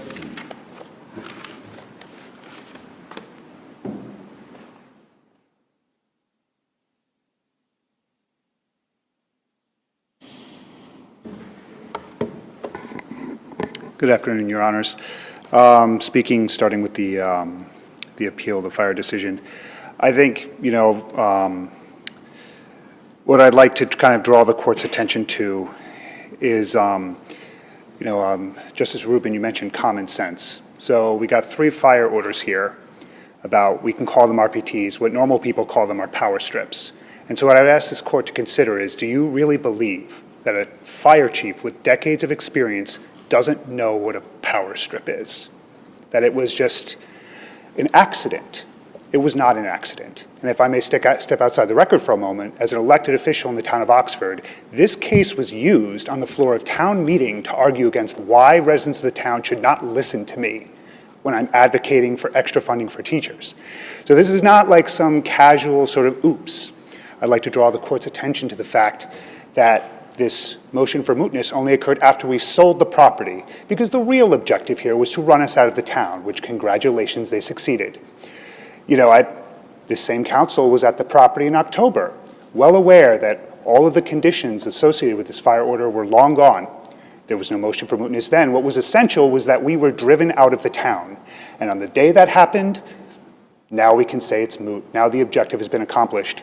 To Justice Rubin's point about, well, what is a fire department to do if they make an honest mistake? Well, we've been in a unique position to split test virtually all of these decisions, where when we're on the side, one side, and the town is on the other, and then you can reverse the positions and see the outcome. We know from our litigation that Dudley District Court will give out an administrative warrant for virtually anything. Just ask, and you'll get it. And so if the fire department really believed that there was an actual imminent safety hazard, does this court really believe that a judge at Dudley District Court would not grant an administrative search warrant to come back and verify the conditions at the property and, if necessary, write an order about that? What this decision allows for is for a chief to just sit behind his desk writing orders. I mean, it's remarkable to me he only wrote just these three. He could have written another dozen. And each one, we would have had the burden of appealing. Can you explain, the first thing you said was that it wasn't a mistake that it said extension cords when the chief knew they were power strips. How does the chief or the town benefit from writing an order that gets reversed on appeal? What I would say, Your Honor, is that they made every argument. This was not an order that was written in the public interest to provide safety. It was a fishing expedition to find something. And if But you said he saw this, knew they were power strips, but wrote extension cords. Now, if what he'd found was power strips and he thought he could win, you know, getting you to have to take out the power strips, presumably to shut down the breeding operation, I suppose. I don't really know enough about heat lamps or reptiles or to have any idea. But I assume that's sort of what this is about. I don't understand how miswriting the thing so that it was wrong May I clarify, is Your Honor? helpful. Yeah, please. So unfortunately, this court is probably not in a position to understand the technical details of the fire code. But if you look at the requirements for power strips, they're less stringent than for things like multi-plug adapters and extension I cords see. because RPTs have a surge interlock in them, where if you draw too much current, they pop open, they interrupt the current. An extension cord doesn't have that. Where you see fires is where people use the little two-conductor extension I cords see, to yeah, yeah. overload them. Even if I accept everything that you're saying as true, that this was a orchestrated plan by the town to kind of run you out of town, right? And that they used every trick in the book, okay? And just for a moment, I agree with everything. When you don't have an interest in the property, it doesn't mean that what the other side did was right. May I speak to that, Your right? Honor? I do want you to speak to it because that's my problem. It's not that I'm then saying, oh, okay, well, no, even though we should address this because of the terrible reasons why the town did this. It's you don't have a stake in the outcome. Now, on damages, sure. On lost property value, sure. On a bunch of other theories of recovery that I think are pending, absolutely maybe, you know. But So on to this, yeah, could you- answer Your yeah. Honor's question, so this isn't hypothetical. Our federal case has already stayed waiting for the outcome of the zoning decision. And in that request to stay, the appellee basically highlighted all these other cases, that these are reasons to stay, and oh, when it's our case, well, these all have to be stayed, it can't move forward. And you'll hear, when we pivot into the health case, kind of the opposite of that. So these, as Appellant Fleming said, we already know that they're going to bring these up and they're going to say, well, you know, this wasn't legitimate, and see here, they got this fire order and it wasn't legitimate and the court agreed that it wasn't legitimate and they just mooted it. And that's our stake. And then additionally, as Mr. Fleming attempted to articulate, there is a public interest here. This case is not a secret in the town of Oxford. I was elected to office with the full knowledge of the public of these cases. Other people told me they wouldn't run for office in the town of Oxford because they wouldn't have done to their family and done to their family and their business what was done to us. And so then the question I say to this court is, if the town can do these sorts of things and just get away with it. No, but I think what Justice Walsh is saying is you have a federal case about that. This case is actually about whether you can have these RPTs in your house, the RPT cases, and you don't have them anymore, so there's nothing for us to fix. In this case, I'm not saying that, just as she did, I'm not saying you're not aggrieved. I'm not even saying you're wrong. I don't have any idea. The facts should be determined in a trial. But May I briefly address that, Your Honor? yeah, but the fire one and the health one, if you don't own the house, there's nothing for us to do to, even if we agreed with you, to help you. And so, Your Honor, what I would say to that is that what this case actually was to an injunction to prevent the town from bringing more orders. So now, what I would say is, hypothetically, if we were to come back into Oxford in some way, having the injunction, like, look, this decision was final, you can't bring this up anymore. That's what we're really here to defend, is the principle that 30A means something. That if you as an appellant file a 30A appeal, it is possible to win. Because if you, in this circumstance, if you win, it doesn't matter. People win 30A appeals before us all the time. Before you. And we're coming to you today because at the lower court, the decision we got said, well, it doesn't really matter if you win, because they can just bring the same issue again, and you could win that one, and they can bring it again. And eventually, if they bring it enough times, maybe they win once. And it's just, there's a concern about the rule of law here. Does it mean anything to prevail on a 30A appeal, or should people just accept, it's like we're under the king? Well, the town said this, and you just have to live with it. So I see my time's expired. Are there any questions on this, or should I proceed to the health case? Well, go ahead. I mean, I understand your argument about the difference between the relocatable power tap and an extension cord, and why you seem puzzled how a fire chief could get that wrong. But let's say that they did get it wrong. Is your position then that the town can never come back and? No, Your Honor, as I said, if the town really believed that there was seriously an imminent fire risk there, they could have come back to the property, done another inspection. We wouldn't have supported that. We wouldn't have agreed to that. But I guarantee you they would have gotten an administrative warrant even if we said no. They got an administrative warrant the first time, is that right? Not for this particular inspection, but the original one. So we have a sequence of, there's the 2021 inspection, Okay. then there's the 2022 inspection. Which is the one that you were cited for, 2022? Yes. I see. So you let them in for that. They didn't get an administrative warrant. They were provided discovery access as part of the zoning. But presumably, knowing what they know from that inspection, they could go in and get an administrative warrant. Say there's probable cause to believe, see these photos, there's probable cause to believe that these RPTs are still there. We'd like to go in and inspect and make sure that they're not there. They go in, they see them, and then they could, in fact, have written a new order. And I would posit, Your Honor, that that's not an incredible burden for the government to ask for just the minimum level. No, I see what you're saying. Of having to even go before a court and say, hey, we think there's a problem, or can he just sit in his office all day long just writing orders, writing orders, writing orders? Okay, your time on this has expired. If you'd like to talk about the health case, you may do so. Thank you, Your Honor. One thing I'd like to draw the court's attention to on this matter is that it may be a little unclear from the record. There's a lot in the record, obviously. This occurred at the exact same time that this is going on. There's all these other cases, all this parallel litigation going on about the same issues. So at the same time that, this case, approximately, that this case is being rejected by the court, our attorney is also abandoning us on the zoning case. And we had to get an order from the appeals court to direct our attorney to... It's a different attorney or the same one who didn't do all the health stuff? It's the same attorney, Your Honor. Okay, so the attorney... But why isn't your remedy to sue her? Because it's malpractice. We've already been driven out of the town, Your Honor. Like, it's, in that sense, coming after the attorney. Okay, but I assume the reason... I shouldn't assume. This court affirmed the zoning decision. So presumably that's what actually caused you to leave town, not... What I would say, Your Honor, was the fact that there's no yes for an answer with this town. Even after the animals were removed, even after, we had ceased operations of the business, the town continues to pursue us.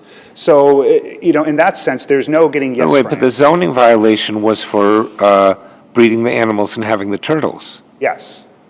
And you're saying you got rid of them, and if you got rid of them, then it's a residential house in a residential zone, isn't it? So this is getting outside of the record of this case, but so we had ceased the business, we had rehomed the majority of the animals, and the town continued to pursue the zoning violation. So even because there were still some turtles in the basement, kind of thing, or why? Because not every last animal had been removed, and they alleged with no evidence that the business was still operating. I see. So even when there was no evidence the business was operating, we stated the business wasn't operating. Even as I don't know if I said this before, but so again, this comes back to the motion, to dismiss it based on mootness. Again, they knew in October that the business was gone, the animals were all gone. They weren't asking this court to dismiss it then. So these cases are just weaponized to drive us out of the town. But where I wanted to go with this was to say that, in that context of our attorney is abandoning a case, the court is refusing to allow us to file motions because the attorney hasn't withdrawn. For this case, I would ask this court to consider, how many flaming hoops of fire do we need to jump through when our attorney is just refusing to do anything? But we're not responsible for your attorney.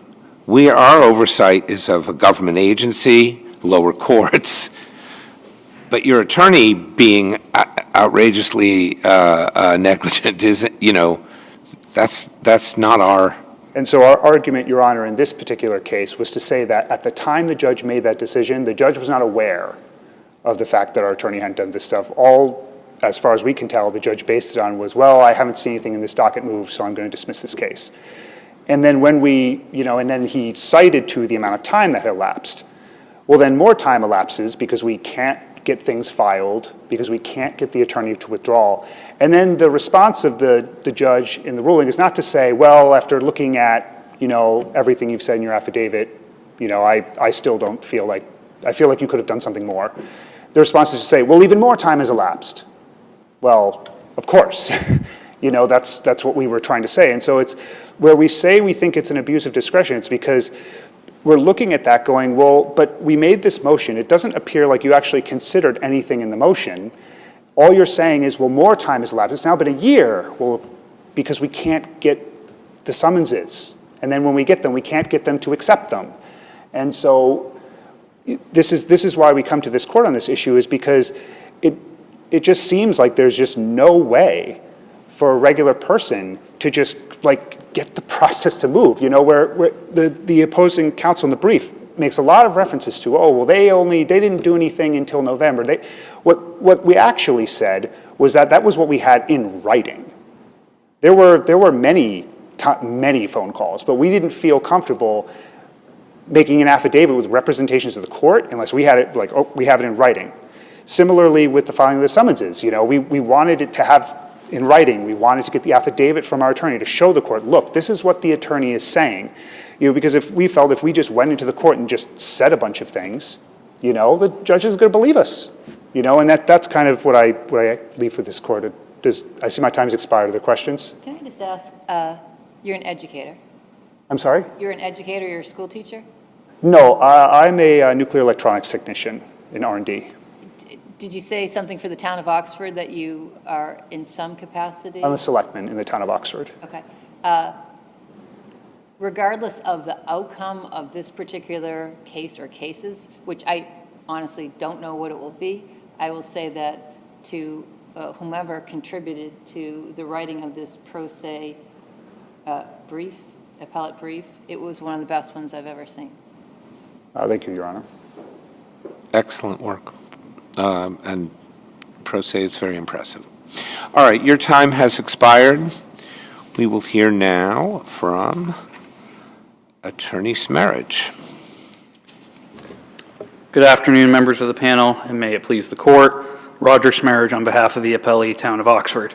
I'll jump right into the mootness in a second, but I just want to clarify a couple of things.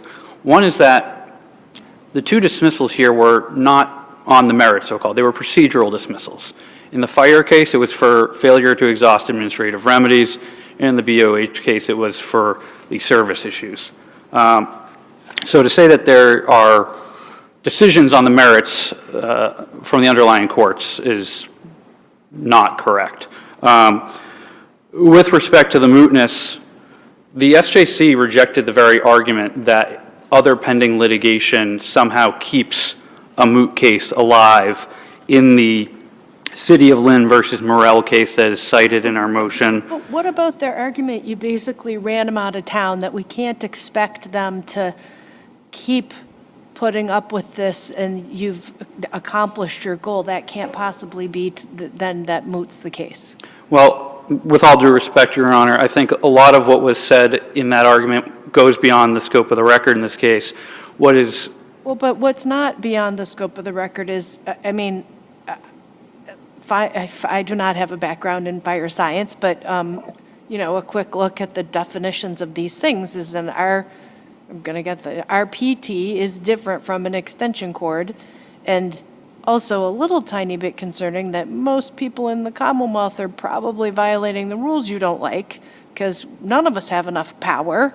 I mean, I don't know, I got out of the landlord business when I took this job because it's hard to comply with our tenant-landlord laws.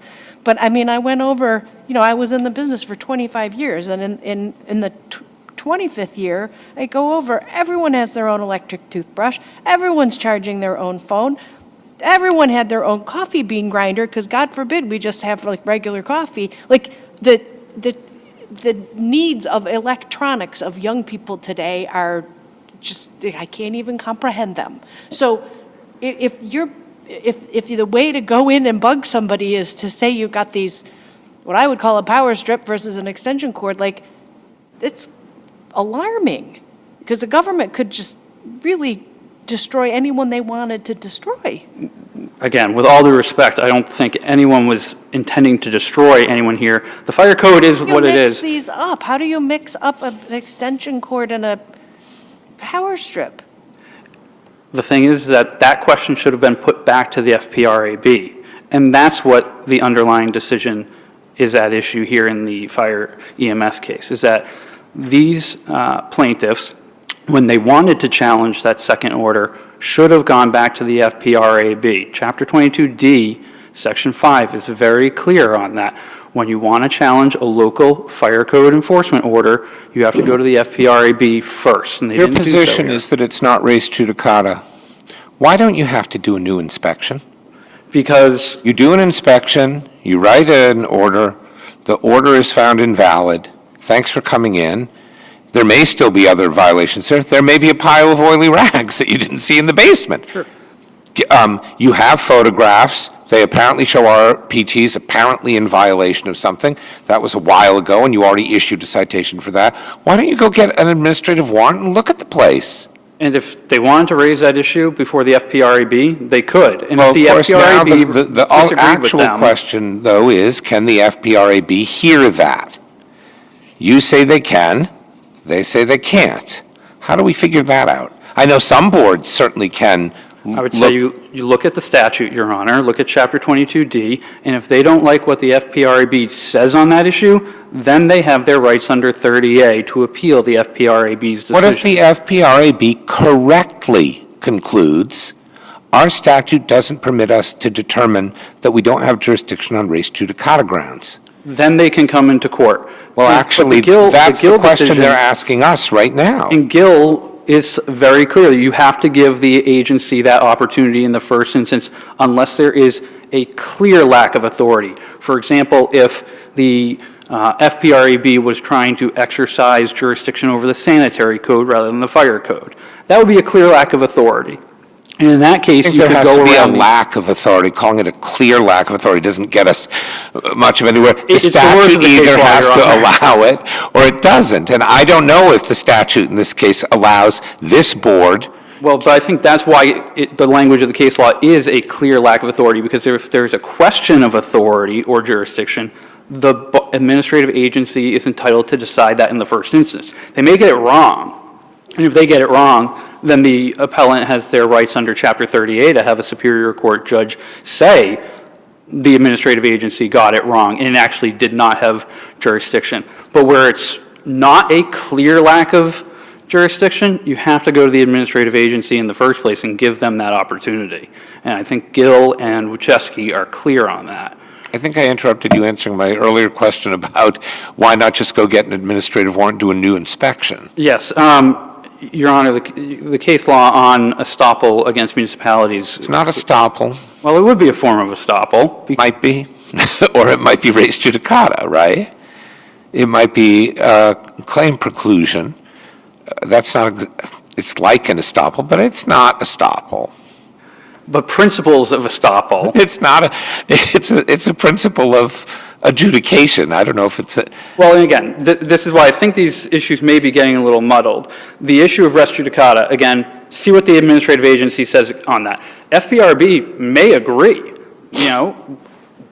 The appellants here never gave the board the chance to make that call. And that I is assume why you this is argued report. below not merely that exhaustion was required, but that if it wasn't, you win, I assume.